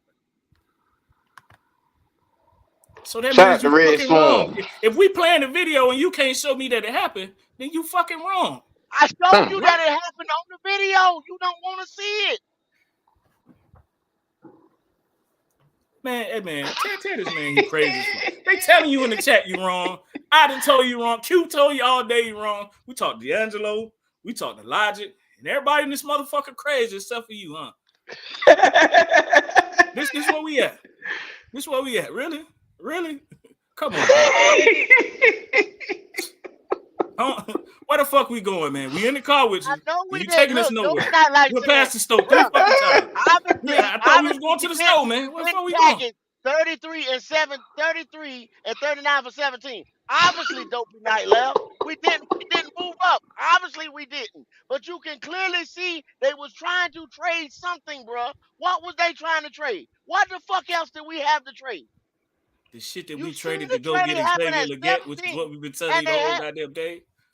Okay. The shit we traded. That's what we was talking gonna about trade. trading with Buffalo, who traded with Kansas City before that. But Buffalo didn't know that they was gonna do that. They was at 17 when they was talking about it. So why the fuck was they talking about trading at 32 for? When Buffalo was not even at 32 at that time. You keep telling me it was 17. I mean, of course they're gonna use the video at 17. They can't use no other fucking video, go. And I keep telling you that. What the fuck other video they gonna use? Going in the future? What are you talking about, man? You read an article before the draft. They tell you 33 and 39 is worth 17. Then you see a nigga tear a piece of paper. Ho. Say it right. They said the pick would be worth 17 to 24. Should be worth 17 to 24. Right. A package deal of 33 and 39. Say it right now. If you're gonna so when 17 didn't work, he said fuck it. He didn't care about 18, 19, 20, 21, 22, 23, and 24. He didn't care about that. So you still gonna tell me he intended on getting somewhere in there. Like I told you earlier today, I don't know who else they called. But you can clearly see, like I said, that the trade was 17. Not that you looking at the Seattle pick when they picked Brian Murphy right there. It was not when they picked Brian Didn't see shit. Don't see shit. I don't see nothing, bro. Look. We gonna let this one go. Yeah, please. Look, shout out to Justin Long. He says it's really weird when someone can't admit they wrong. Pride a hella thing, man. Cody Lack, what's going on with you, brother? What's going on, y'all? Hey, man, I'm excited about these dogs, bro. I'm liking it, man. I'm liking this offensive line they built. Hey, bro, I'm liking this offensive line they built. Hopefully, Icky's old ass can hold up on the left side. We can actually be something this year. I like Ashawn Robinson better, bro. I'm pumped on both of our lines, at least on the interior after this show right here, man. We got some. Austin Corbett too? You pumped in on him too? Yeah, man, if he can stay healthy, ain't a damn thing wrong with Austin Corbett. Whoa. Pump the brakes right there. Pump the brakes. So you dog Icky coming through the door, but then you say, well, if he can stay healthy, there ain't a damn thing wrong with Austin Corbett. He just had an ACL and an MCL. Yeah, okay, but he has actually been a good NFL player before. He hasn't played the last year. Okay, but listen, he has never been as. All I'm saying is Austin Corbett has never been as bad as Ikem Ekwonu was last year. I think. Answer the damn question. He's been a good guard. Right? He has been a very good guard. Yes, and I think that the jump from. Correct. Yeah, but it's not like you're talking about going from guard to left tackle or right tackle. Go. I'm not saying nothing. Have you ever played center? Bro, I play every position in the fucking game, bro. You already know that shit. I'll be damned. I'm a corner out here, bro. I ain't saying a damn word. I played corner, bro. They call me the White Lightning, dog. guard to center. And none of us on this right here has any idea of going from guard to center at the NFL level, because none of us have played at the NFL level. That's the top of the top. You don't go from Okay, guard to center and never but play that position, bro. but you would agree, that the center, the left guard, and the right guard, they work in tandem. They are connected. They're interlocked with their blocking assignments, all that shit. They are downhill. Well, if you saying that, Bozeman and Throckmorton and Savala was pure T shit all the way together last year. How about this? I'll throw you a bone. Even if Austin Corbett is trash, Brady Christensen's gonna hold it down, baby. What's up? Brady Christensen ain't even playing this year. It don't matter. Brady Christensen, he's like the Swiss Army knife on the But offense. why you even bring Brady Christensen up and he not even gonna play this year? He's the backup. I'm saying if y'all are worried about Corbett, no, y'all wow. Christensen hasn't. What center has Christensen played? Y'all been gaslighting like a motherfucker. Y'all just said the Austin Corbett coming off of an ACL tear, he ain't gonna stay healthy. All right, if he doesn't stay healthy, Brady Christensen was getting most of the reps. So Cody, stop right there because you're fanning out too fast. Did Austin Corbett not come off of double knee injuries last season after he tried coming back? ACL and MCL, Cody. Yeah. Okay. Double knee injuries, and you're confident to say that this guy's going to withstand a full NFL season over 300 pounds on the same knee. Did you not hear what I just said? Even if he doesn't, I have trust that Brady Christensen will be. How? He's never played center. And He's never played center. He never played guard before. He did that. Wow. He played left guard, okay. So come on, I'm saying wilder shit than that, bro. He's a Army knife out here. Y'all about to put some respect on my boy Brady Christensen, dog. I'm telling you, that's a Swiss Army knife out here. So you don't think Icky showed you nothing in his first year, Cody? Yeah, listen, downhill and running the ball, I'm down for him. He is a monster. I have never said I dislike the player or his skill set. I have always said I doubt his ability to pass protect. We watched him go up against Myles Garrett, Kayvon Thibodeau, his first year. His first year, he did go up against them boys. My God. He was not. He had a 91 grade in pass protection that first season. He's a 1 year. Oh, my God. And, God. Y'all are completely disregarding. It only takes one swipe maneuver to put Icky on roller skates, y'all. He has no recovery maneuvers for even the most basic of edge rusher moves. So your thing is you're gonna kick Icky to the side, but a guard that's transitioned to center that had an ACL, MCL, you got no concern on him. I'm saying Ikem Ekwonu better be a left tackle because if he's not going to stay healthy. You just told me, shout out, what's up, Dopey Nightlife? You just told me you're not concerned about a guard switching to center that's had 2 ACL surgeries on one knee, but you're concerned about a left tackle that had a high grade 1 year and a sophomore slump the next year. That's what you're concerned about. No, he's not going to stay healthy. The minute that they had to depend on him, the minute they had to depend on Icky to pass protect, that man looked dumb as hell out there. Dumb as hell. Yeah, he was terrible last year. Let's just be real. You can have hope for his future, but let's be real. Homie was god awful last year. Anybody with eyes can see that. So was the entire line? Because I remember Taylor Moton was awful. I remember Throckmorton was awful. I remember Throckmorton was so bad he got cut in the middle of the season. I remember Chandler Savala. Everybody else's fault. Okay. But we telling truth right here, are we not? Come on, Cody. Don't start that now when y'all got more excuses for the quarterback than a little bit. Don't start that. Cherry picking, man. Stop the cherry picking. It's a different passion when y'all talking about Icky or Burns than it is when y'all talking about Bryce. I'm saying, bro, dude, look. This is ridiculous. Let let me say something for a second. Like Cody just admitted that this man's rookie year, I'm talking about Icky, he graded out at a 91 now. We seen what he could do. Because they was running the ball. Insert bullshit ass quarterback play. And everybody across the line numbers went down. It's one outlier to that. One reason for that. Poor quarterback play. But no, stop it. Go stop. Yeah, pretty much. Go, you are not about to put all of that I don't think he believe that, line Dopey. play on Bryce, bro. Listen, I've always kept it real on my opinion on Bryce, bro. I have always kept it real. I am not a fan of his. I do not believe that Bryce has high-end talent. But if you're No, he's not the guy.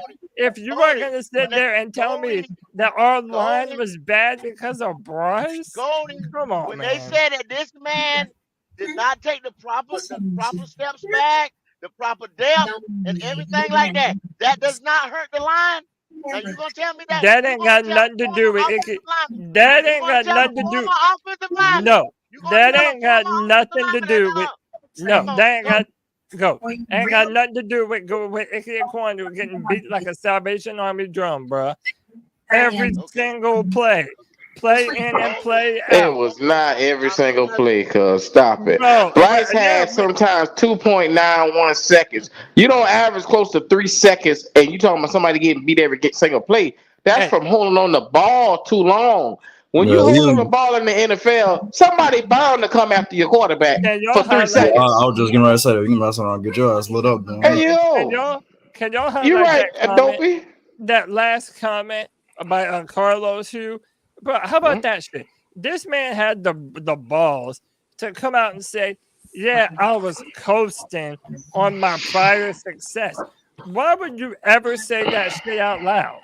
That was like Brian Burns being like, oh, yeah, I didn't want to get hurt, so I was taking plays off.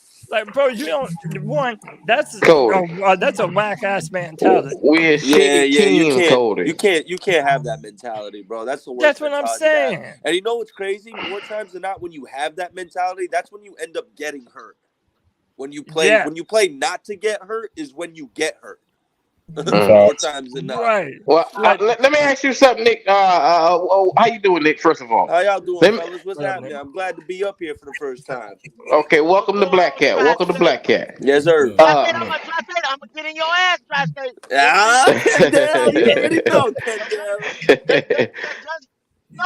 Tri-State. Let me ask you a question. Are you motivated to play on a 2-15 team, an NFL's worst 2-15 team? When you look back, now I don't know if you ever played football before, but I was a defensive edge, and I knew every time that we got off the field, we gave our offense an opportunity. I said, "Oh, these boys can get out here and score." I didn't have to worry about them. When these boys look at Bryce last year in this offense, the first thing they said is, well, might as well strap right back up. We're getting right back out here. Yeah, is a team supposed to be motivated for that? That's a wild question, bro. Because one thing I can say, you playing DN, I played a little bit of safety in high school. Man, when your offense constantly goes 3 and out, bro, that shit is demoralizing, bro. Demoralizing. It's like, damn, I can't even catch a breath, bro. Like, and then you already back on the field getting rolled on, like, just getting ran on too. Now imagine this. Now imagine, Nick, they fucking with your money. Now imagine they fucking with your money. Yeah. But here's the thing, right? You gotta be motivated. At the end of the day, these guys are professional athletes. The reason why they're in the NFL is because of how competitive they are. Now, being a 2-win team, you feel me? The steps is gonna be a little steeper for us to become great. But you know, that's the challenge that they gotta accept at the end of the day. You know what I mean? Well, Nick, I'm not motivated to watch this hogwash ass shit on the damn screen, let alone be on the field playing this stupid ass shit. So I can't knock Icky for saying what the fuck he say. Yes, it was an eyesore to see and hear, but I don't blame this motherfucker. Seemingly saved. Why? What Icky say? Almost every single profile. They said he wasn't playing as hard as he could have.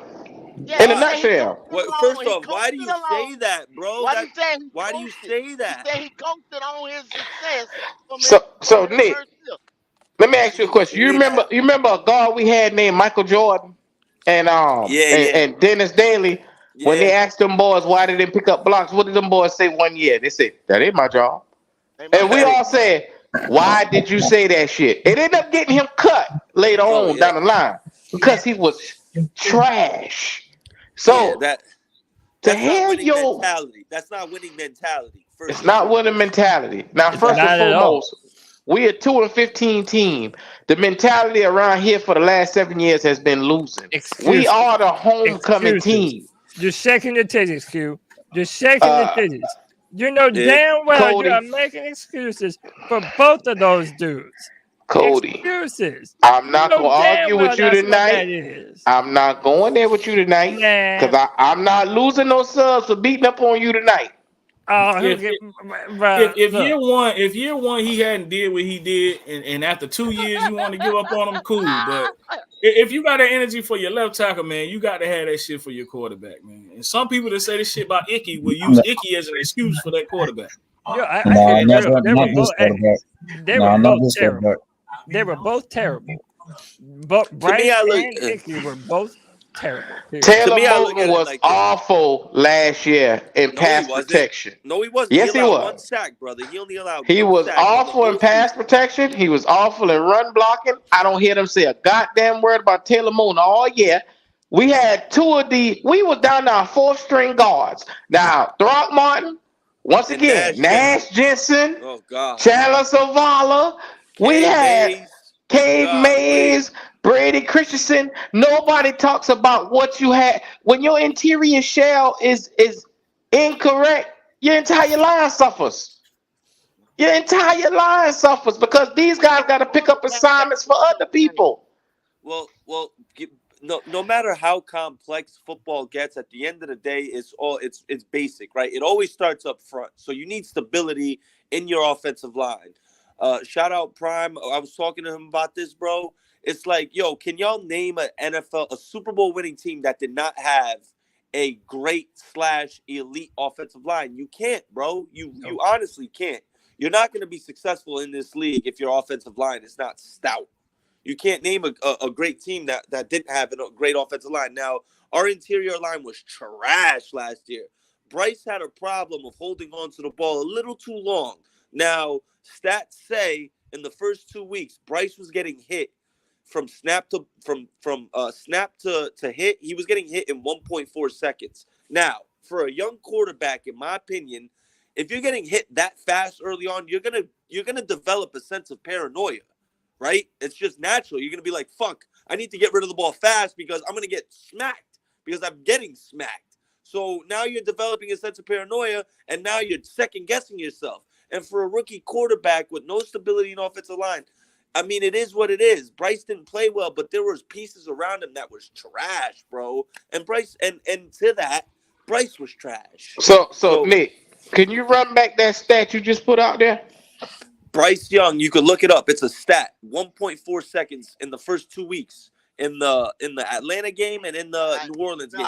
He was getting hit. Never mind the entire season. 1.4 Never mind it. seconds. So we just cherry picked two games the first 2 weeks. The first two. Okay. Yeah. All right. Okay. And I caught bullshit on that because I was in the stands. I was at the Saints game. Me and Gold went to that game, and that ball was terrible. Bro, And we were sitting Davenport there in was the chewing stands, Icky up. throw the ball, Davenport was throw the chewing ball. Icky up He that game. holding on to the ball. The whole stands was screaming, "Throw the ball, let the ball go." He held the ball and sacks was coming into him left and right because he was holding the ball, trying to improvise, doing that Alabama shit that doesn't work in the NFL. The game was clearly too fast for Bryce this year, and that's okay, yo. And honestly, it's faster for more quarterbacks than it isn't, right? Like, I didn't expect Bryce Young to be Andrew Luck, or I didn't expect that. I never thought Bryce Young was going to be that game-changing quarterback. I personally thought he's going to struggle the first year or two. Yeah, no, absolutely, bro. You say you never thought he was going to be a game-changing quarterback. In my opinion, I've said this. I've been on record saying this. In my opinion, Bryce Young's ceiling is 2014 Alex Smith with the Kansas City Chiefs. That's his ceiling. Yeah, He's that's that what type Tom of So we said too. traded up from 9-1 for a certified game Oh, wait, manager, is what you hold telling on, me. Q. Yes, Before we, yes, wait, absolutely. before we And move on mind you, I want to say I was Team Stroud before the draft. I wanted Hey, Team Stroud. Wow. before we move But on, they got Gary Chidrell on that, man. can I just say two things can be true at the same damn time. Yes, Bryce was doing goofy shit, holding on to the ball, but it is also an excuse to say that these high draft picks, like Ikem Ekwonu and like Brian Burns before him, did not and had not lived up to the expectation of where they were drafted. Like, that's not Bro, even you just fair to tell me say. the entire team was garbage, and then you're gonna cherry pick Yeah, but two you're players making off the okay. Why entire does team okay? on both sides. It's unfair why would to backup sit here. tight ends? Oh no, Cody, I'm not gonna let you do that because Jay, you're telling me that Frankie Louvu, you're telling me that guys around here that we saw, the J.C. Horns of the world, the Derek Browns of the world, everybody out here, you're telling me if you listen to what you say, What's that got to do Von with? Bells, What's that got to all do these with? guys What does that that you got to do? tell me this team was terrible, hogwash, shit, 2-15, and Excuse you me. telling me that these guys only had bad seasons last year and didn't impact the games? I'm saying that everyone played bad and Icky played worse. Is what I'm saying. Icky played worse. Icky might have been one of the worst players on the whole fucking It's season. unnatural the Icky's a hate great that y'all run have blocker. for this Y'all are guy. not keeping it It's Bryce, real. unnatural. Bryce Y'all only are having not keeping it 2,700 real. yards. It's You know, you're right, Destiny. He deserves a mute for that.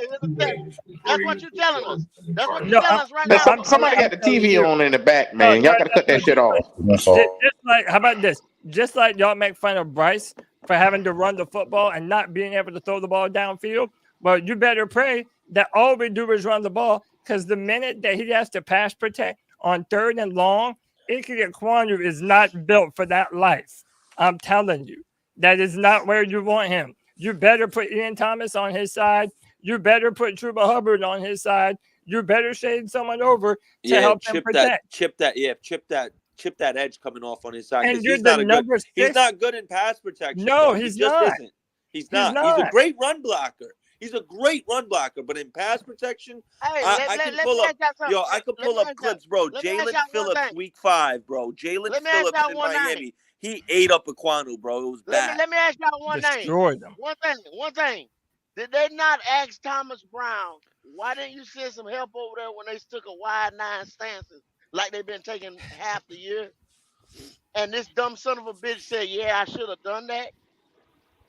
But why can't your left tackle that we spent the 6th overall pick on? I know you ain't saying that after number 1 overall quarterback is out here as a goddamn game manager. Don't you dare fix your fucking mouth to go on Icky like that when your number 1 overall quarterback ain't doing shit. Keep that same smoke. What you telling me? Oh my God. He's never been out there on the island before. He's never been on the island. Got some fucking nerve. He's never blocked on the island. That's what They don't trust him on an island, Goat. They don't want Icky on no island. Nobody else. I mean, he ain't Andrew Whitmore or nothing like that. Hey, I'll tell you one thing. Nobody else can help. We play Vegas week 3. If That's Max Crosby is lined up across from Ikem Ekwonu, we better have a tight end chipping him. Or if not, it's gonna be a long game. Yeah, we gotta ask about whatever shut him down, bro. Max Crosby whooped everybody ass, man. When you talk about players in that, This is crazy. Once again, that's cherry picking right there, cuz. Help me. That's what Bryce will be saying. Help me. He do this to the league. Yeah, he whooped everybody ass. One of the best in the business. Oh, so now you're saying he shit. Now you're saying now you're saying it can't hold up against the best of the best.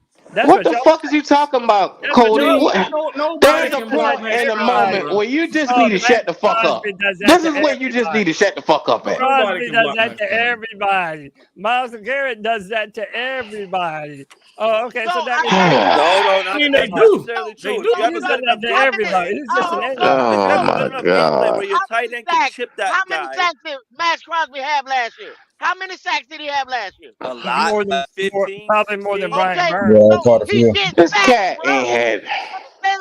He gets sacked. That's what he does. He's So going to I don't want no basic meet ass left tackle. everybody. Just like y'all don't want no basic ass quarterback, I don't want no basic ass left tackle that can't pass protect. That ain't hard. Come on.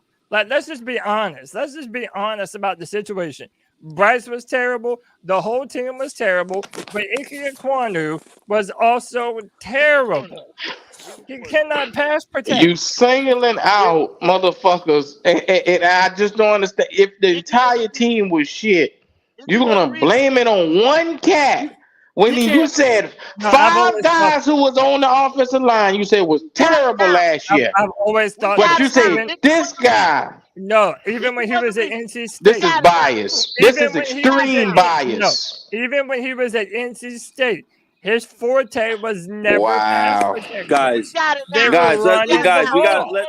let's just look at it. We just gotta look at it under a microscope. The stats say Icky allowed 12. He had 12 penalties last year, which was third most at his position, and he allowed 11 sacks, bro. He was not good in pass protection. That's just a fact. He's not. He's not good in pass protection.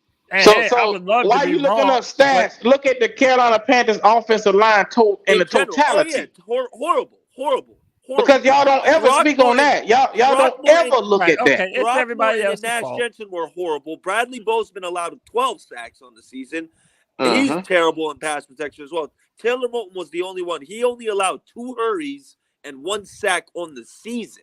So he was our only valid offensive lineman last year, according to PFF. I'm just going off what PFF has. Fellas, answer a question for me, man. Is that all you look at? Nah, but PFF's my main site. Go ahead, MJD. What happened to his pass protection his first season? Is his rookie year? They didn't throw the ball his first season when he graded out 91. We had a run game with Chuba Hubbard and buddy, that dude went. We ran the ball. We were running the ball. Can't remember his name. His name was Deontay Foreman. There we go. What's homie's name right now shitting on Icky? What's your name, bro? We passed the ball. This is running. Cody. Yo, Yes, Cody. sir. So here's my thing, right? Icky could have just had a sophomore slump, bro. The sophomore slump is very common for every NFL player. You know what I mean? This right here is the season for Icky. If Icky could fix up, Icky has the potential to be, and I emphasize the word potential. He can be an elite left tackle for sure. He has all the tools. It's just about cleaning it all up at this point. You just got to clean it up. I would so love to be wrong about Icky, but the reason why this year is even more do or die is they went out and got Gabriel Lewis and Robert Hunt. So now my idea that I always wanted to do was put him at guard. That's not an option no more. You're not doing that no more. So he's either a left tackle or he's a bench warmer. So I hope that he lives up to the position that he was drafted at. I'm gonna say this with all due respect. Until you get out there and play the position your damn self, you shouldn't come in a goddamn thing. That's all I'm saying. Don't get bent out of shape. Don't get hurt. Don't get bent out of shape. Because you like doing that and you're not taking into a full perspective of what these guys go through. And you just talking recklessly from a fan's perspective. No, you got to stop that. You're making excuses. You're making excuses for bullshit ass play because that's your favorite player.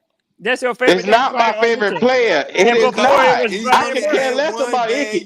You don't know nothing about me, cuz. I can tell you. Yeah, I can tell you that's not your favorite player. I can tell Oh my God. Whatever, Cody. You notice once again, if I say the wrong thing to the handicap guy tonight, I'm going to be in some shit. So I'm trying to let you be great tonight.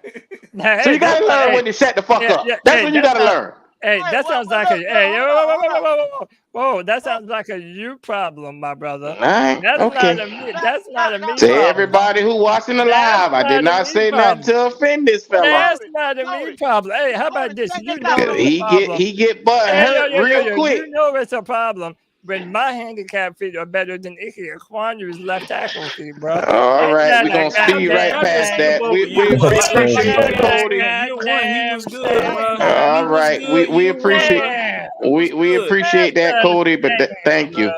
Hey, No, Cody, thank you, check this driver. out, No, though. thank you. Explain to me this though, Cody. Baker Mayfield had 1,300 passing yards over here. Sam Yeah. Darnold had 1,100, and I don't even know how many PJ had. We had 3 quarterbacks. That's just as many damn yards as Bryce had. Now you just telling me that they only ran the ball last year? Exactly. For that Thank you, year? Unc. Thank you, Unc. Reminder. When we played the Yes, Lions sir. at home in the bank, we broke an all-time Panthers rushing One record. game, Cody. Stop That's that This one was game, 2 brother. years ago. fucking game. Stop this shit, Don't cuz. pretend like That was Steve the best Wilkes. motherfucking running. Steve Wilkes Cody. had them Oh running my that God. fucking ball. They Hey, were full of shit was a When we person. played Miles Garrett, when we played Miles Garrett, That when he was the Steve best Wilkes. damn outing that them backs had the whole year. That's right. It One wasn't fucking good Ever. when you game. played Miles, One but at game. the end, And you ain't seen nothing close to that since.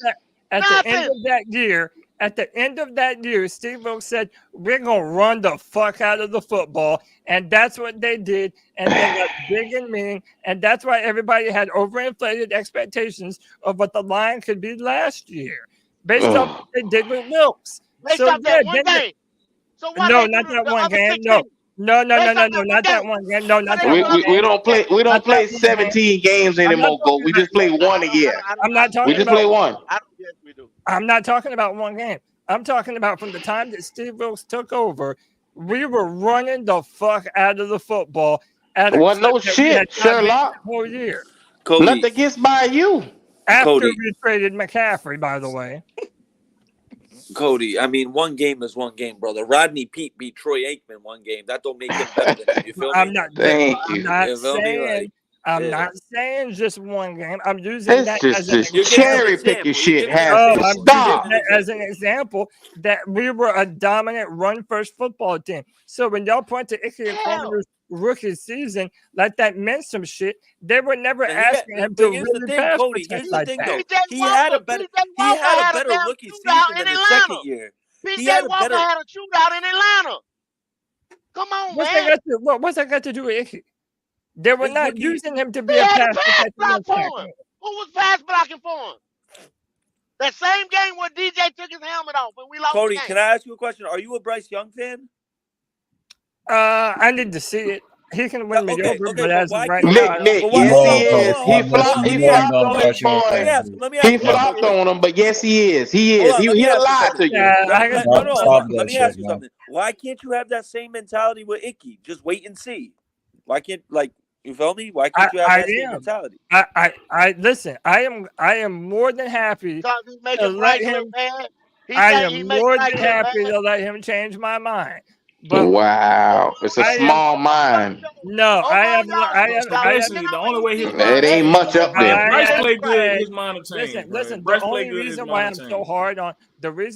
hard on Icky is because last season was everything that I thought he was when he was playing at NC State.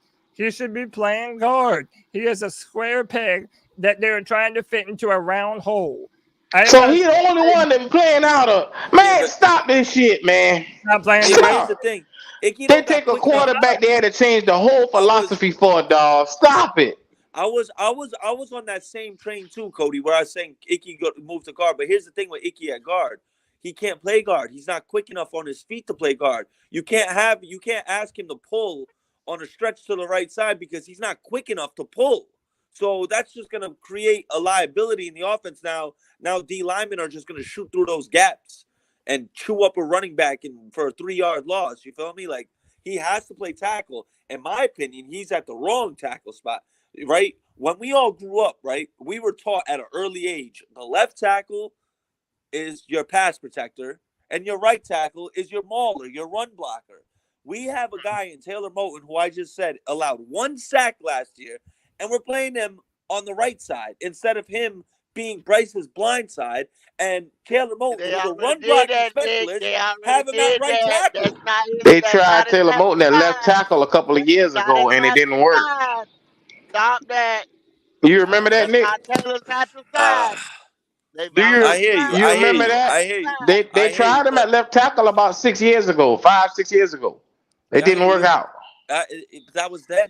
That was then. He was a younger player. Who knows? It might be different now. I think it's a confidence issue with Icky at this point. Well, if he was more agile and younger, and you want to move him over there now, where he got arthritic knees. Yeah, elbows. Elbows, knees, shit aching on him. Yeah. Y'all act like you can just throw a motherfucking offensive lineman anywhere. You can't do that. No. You're right about that, Gendel. Absolutely. But what I'm saying is, from the schematic standpoint, the personnel standpoint, he's more effective as a run blocker. So why not have him at right tackle? Because naturally, your right tackle in football is your run blocker, your mauler. That's the only way I look at it. Is it hard to believe that maybe Icky hadn't even developed in pass protection yet, Same way man? Taylor don't play left tackle. Hey, that's a good way to look at it, though. That was Ronnie, a good way. Whoever just said that. Say that again, Ronnie. Maybe it's just we just need to believe that Icky has not developed in pass protection yet. Like he hadn't had no consistent. He hadn't had any consistent coaching in pass protection. No consistent coaching as far as scheme. To just say he's gonna be fully developed in pass blocking and pass protection, that's not realistic. As a second year offensive talking line. about a 24-year-old kid, bro. He's a kid. You a fucking genius, Ronnie. He done had 3 coaches. He done had Matt Rule. He done had what's his name? The interim coach after that. Wilkes. He done had Frank, and now he got Canales. So this is 4th coach in 2 years. Think about it, cuz. And think about the offensive line coaching too. Right? Wow. You got James Campen fired. You got a new offensive line coach now. And you remember the beef they had last year? They said Campen was such a mole, he couldn't even talk. When he would walk in the room, the other coaches wouldn't even talk to him. Yo, Nick, ask them if they think the same thing about Bryce that they think about Icky. Who the fuck is Cody talking to in this motherfucker? First of all. Go ahead and ask them. Ask them if they got the same energy for Bryce. Nick, with all due respect, don't ask me no dumbass shit up in here tonight, Nick. Please don't. Don't follow Cody. Don't follow Cody. All right, I'll ask you then. Why you ain't got the same smoke for Bryce that you got for Icky, bro? Nobody ain't got to make no excuse for Bryce. Quarterback is the single most dependent. It's the single most important position in all of America's sports. Icky is not playing quarterback. Okay, but so one, you're saying left tackle is not important. It's one of the most I'm not going there with you tonight, Cody. No, don't run. I'm not going there with you tonight, man. You slow. You act like you don't understand English. You out there running. You are running from the. Nobody is running from you, Cody. You just retarded. Why don't you believe? There is no logic with you. Why don't you believe in Bryce going into this year? I'm just asking. I'm just asking questions. Ask the question and answer it. Why don't you believe in Bryce this year like you do Ikem Ekwonu? I'm just asking. Can I answer the question for him? Go ahead. I'm not answering that stupid ass shit. If I seen somebody play good their rookie year, right, which Icky did, I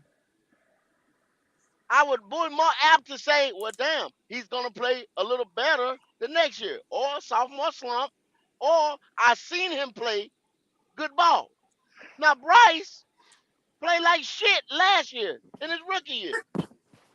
I knew the shit was not going to translate. I told you this. So I can't believe in something I never seen him play it. I never seen him play worth a damn. So are you going to tell me that if Icky had the last year in his rookie season, if Icky had a terrible rookie season, you'd been like, all right, you ain't it. I'm done with it.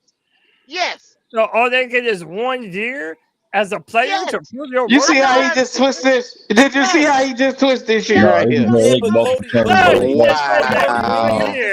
He's a master spinner. 1 year. Wow. You see what I'm talking about? This is why I don't argue with Cody. Because he's a cherry picker. You see what I'm talking about? Hey, y'all, can I say something real quick about Icky? Go ahead, cuz. Yeah. First of all, I appreciate y'all letting me come on here. But yes, sir. The thing with Icky, from what I be seeing, man, he got slow feet. So his main thing to me is his technique. Half of the times, if you look at when he get beat, he not getting back in his stance, sitting back in it as an offensive tackle. When you get back in your when you drop back in your stance, you got to sit back. Half of the time when he getting beat, he leaning with his weight forward. If you know what I'm saying, if you leaning with your weight forward trying to pass block, it's easy for a motherfucker to get your ass one move and you done.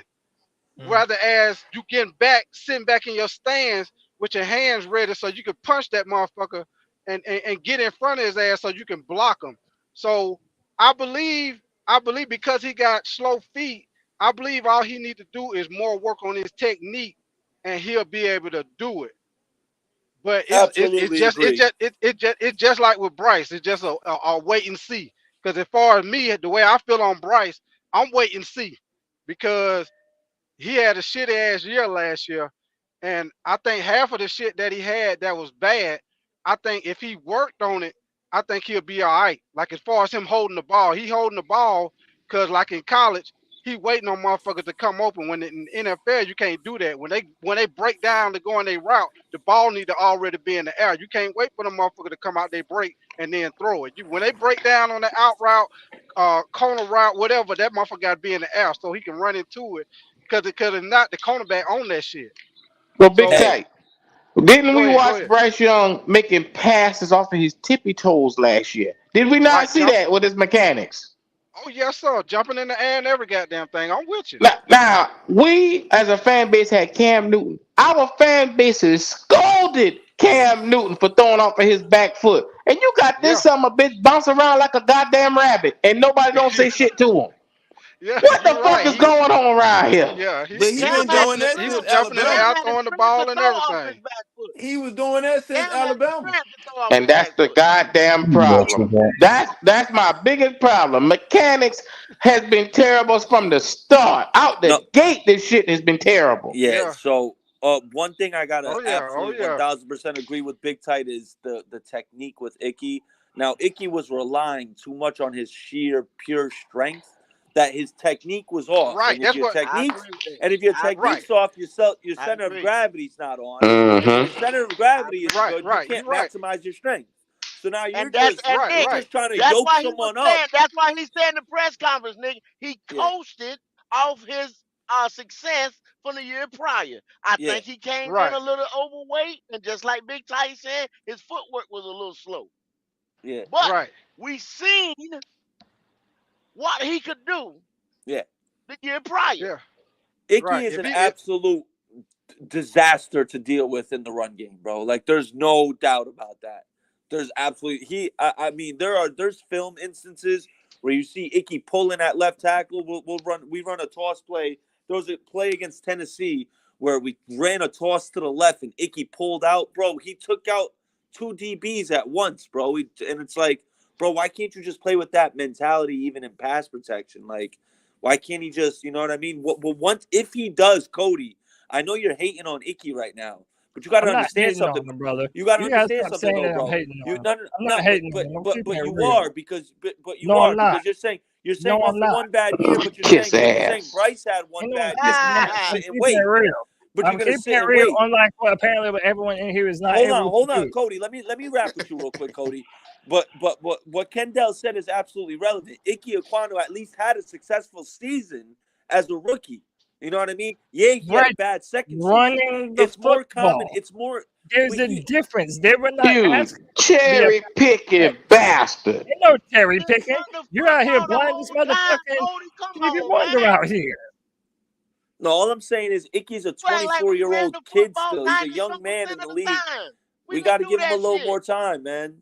Got to give him a little more time. That's just how it goes. And I hate that. And I hate that about the league now, bro. It's such a microwave league. It's such a microwave league now, bro. Like, if someone doesn't come in and perform off it, oh, he's a bust. He's trash. Move on from him. Like, bro, some cats just take a little longer to learn and understand. You know what I mean? That's just natural. Hey, Cody, is it safe to say that maybe we didn't have an identity last year with the team we had? Maybe that had a lot to do with why Icky didn't do well.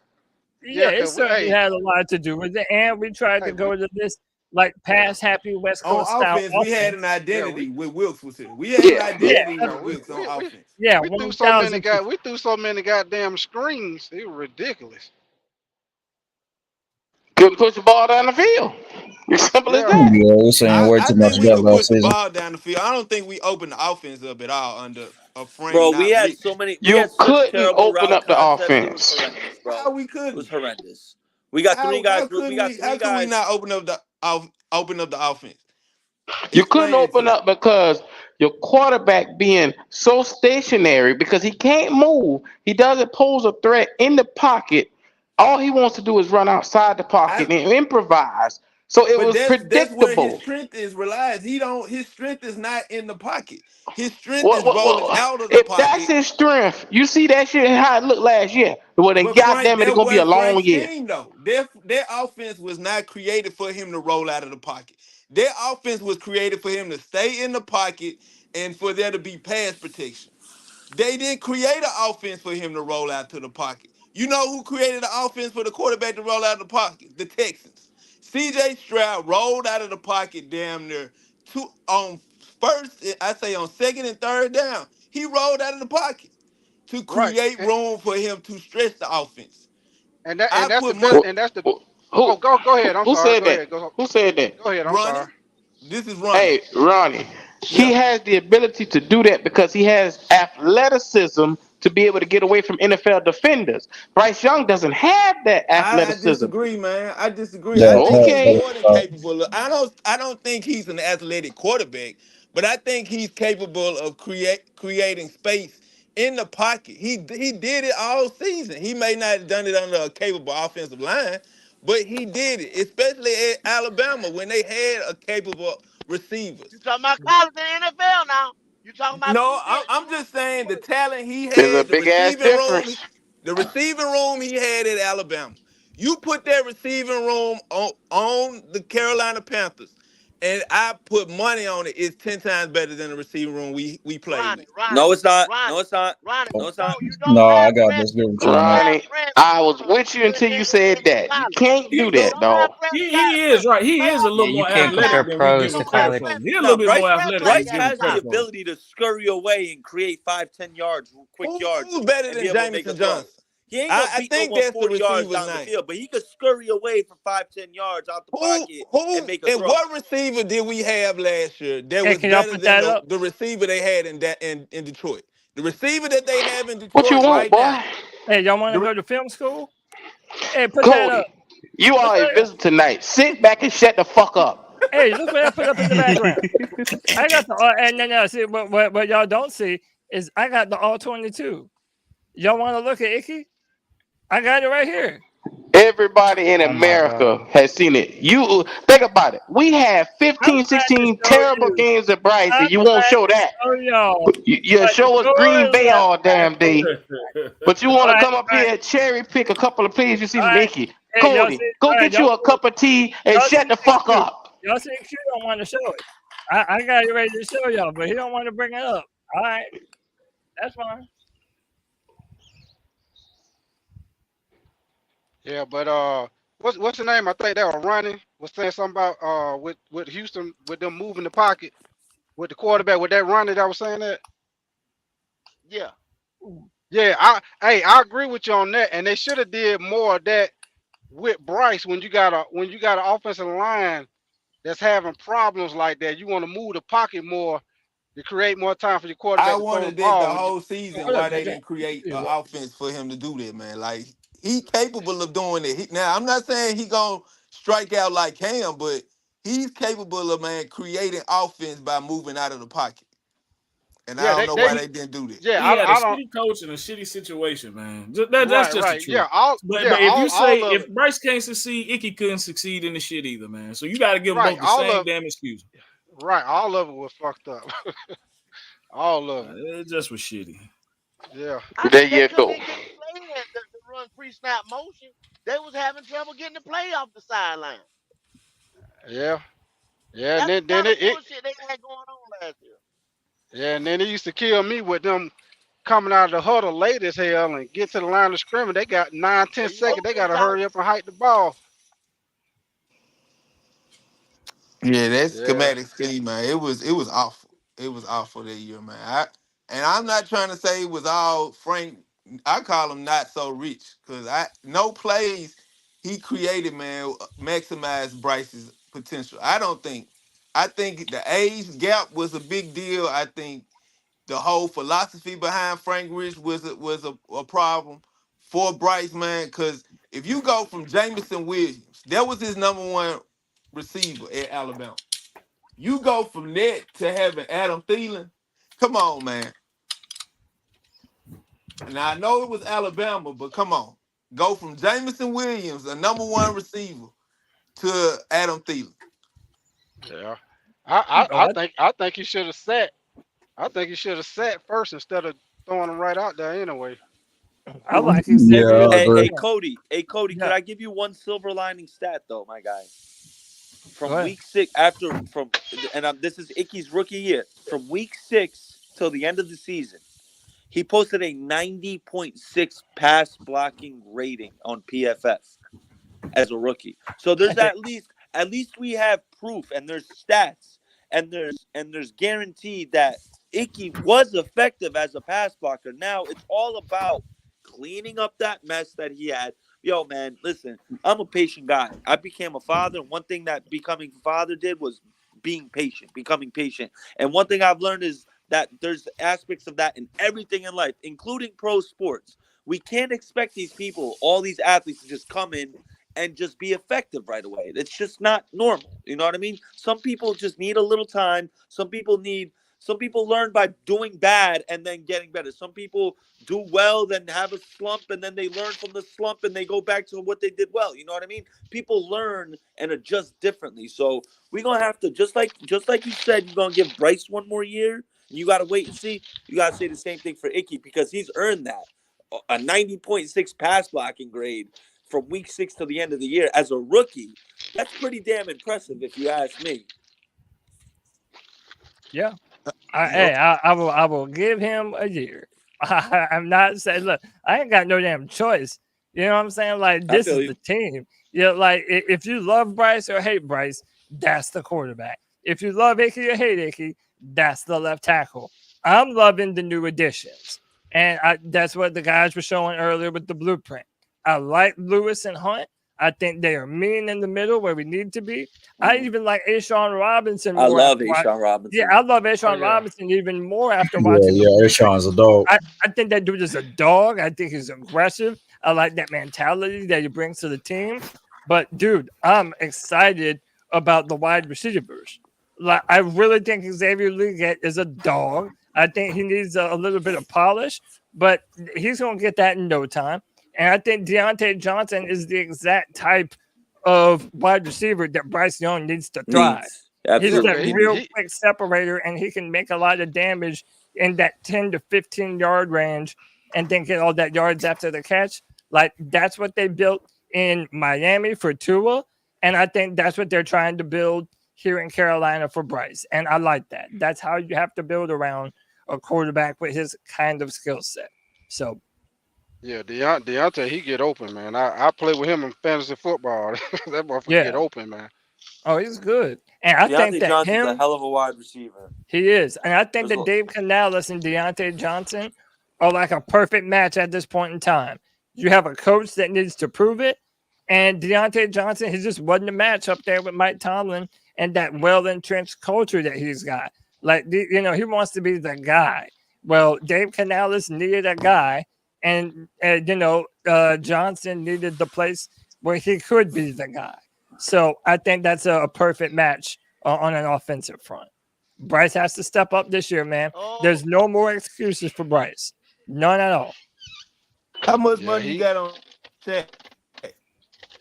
Say that one more time. You're breaking up. Now. How much Ask me that faith one more. you got in Shaq? How much faith you got in Shaq going along with Josie Jewell? I mean, I like him and Josie as a compliment. I mean, Shaq is 10th year? So he's a decade into the NFL now. I mean, listen, I love him as a player. Like, we need those veteran leaders after you lose, Christian McCaffrey and DJ Moore and Brian Burns. You have to have some type of veteran leadership and it might as well be Shaq, you know. And bro, I even love in the blueprint when Shaq was like, bro, Lewis, bro, he's strong than a bitch. He was like saying how strong this whole line is. When somebody like Shaq says something like that, would you know it's real? Because Yeah. he's been doing this for a decade now. He knows what that real freakazoid strength is. So yeah, I mean, I'm not as high, believe it or not, on the defense as I am the offense. I'm actually higher on the offense than I am the defense. I still think we have a lot of question marks. Like outside of JC Horn, like that's our only dependable corner.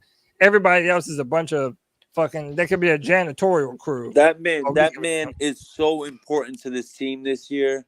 So Man. because I think all of you guys can agree with me on this. The benefits of having a lockdown corner on a defense, man, that is so important. If there's a corner on the field that teams, now we all know football teams have a week to prepare. And we know that they have game plans, and it's like, you know what I mean? If there's a whole week now, they're like, yo, the offensive coordinator is telling the quarterback, do not throw that DB's way at all. Just don't. Now, that third of the field, you don't got to worry about. Now your defensive coordinator, a guy like a Jairo Evero, if you're telling this man, yo, that third of the field is good, I got 67% of the field that I have to defend now. Oh man, it's gonna be a long season for teams going up against our defense, bro. If JC Horn stay healthy this year, I'm telling y'all, I have a real big feeling our defense is gonna pop this year. And if JC Horn stays on the field, because our defense is a lot, it looks way different and way better when he's on that field, bro. He provides Nick, a crazy aspect to our defense. So Nick, I want to ask you a question. Anybody really on the panel? How confident are y'all at edge rusher? So EJ Wanham and Jadeveon Clowney. So here's my thing on it, right? Here's my thing on this, right? So from what it looks like, Dan Morgan had a plan, and the plan I'm really fucking with, right? We were 26th in the league last year in stopping the run. So what did we do? We paired up Derek Brown with Ashawn Robinson, and DJ Wanham and Jadeveon Clowney. They're more run-stopping guys than considered pass rushers. You know what I mean? Jadeveon Clowney, he's more of a hybrid as far as the edge. He could get after the quarterback, but he's better. He's a very good run-stopping. He sets a physical edge. Yeah. So him and Wanham are like that. Now, to me, it looks like our philosophy on defense this year is to win up front early and force teams to get into third and longs. Now, if we're instead of 3rd and 4, it's way easier. We all know this. It's way easier to defend a 3rd and 12 or 3rd and 13 than a 3rd and 4. So if you're winning first down up front and you stop them 2nd and 9, and then a team comes out on 2nd and 9, and now incomplete pass or another loss or a sack or something, you're getting them in these long situations. Now you can unleash those pass rushers, bro. Send 4, drop 7. Can I stop y'all right there though? Because y'all failing to realize that DJ Wanham has a torn quadricep and he had complications with his surgery. So therefore he will not be playing probably till mid-season. That's what I'm worried about. I'm worried about the depth at the edge. I'm worried. Yeah, me too. That and cornerback. That's what I'm worried about on the defense. Same. And to be honest, I'll even add linebacker. You were saying edge and corners to worry about. I'll even slightly add linebacker just because I think with Shaq and Josie, we're a little bit long in the tooth. Like they're kind of older. Like Josie's not old at all. Josie's in his 5th year. He's not that old. He's 30 years old. Josie, if I'm not mistaken, got drafted in 2018. Yeah, Josie's great. He's 29 going on 30 this year. That's not old. That's Shaq. Maybe old. For Adam Thielen, 33, y'all putting him in a coma. Y'all saying this man here can barely walk. So for Josie Jewell, 30 ain't too old. Okay. Okay. No, that's just on your Brown wheels, though. In a physical sport. Okay. But if the personnel is worse, why do y'all think the defense is better? Like I'm trying to follow you, Nick. You're saying a lot, but the personnel is worse. I don't know. I just told y'all earlier, 17 sacks walk out the door. 17. Yeah.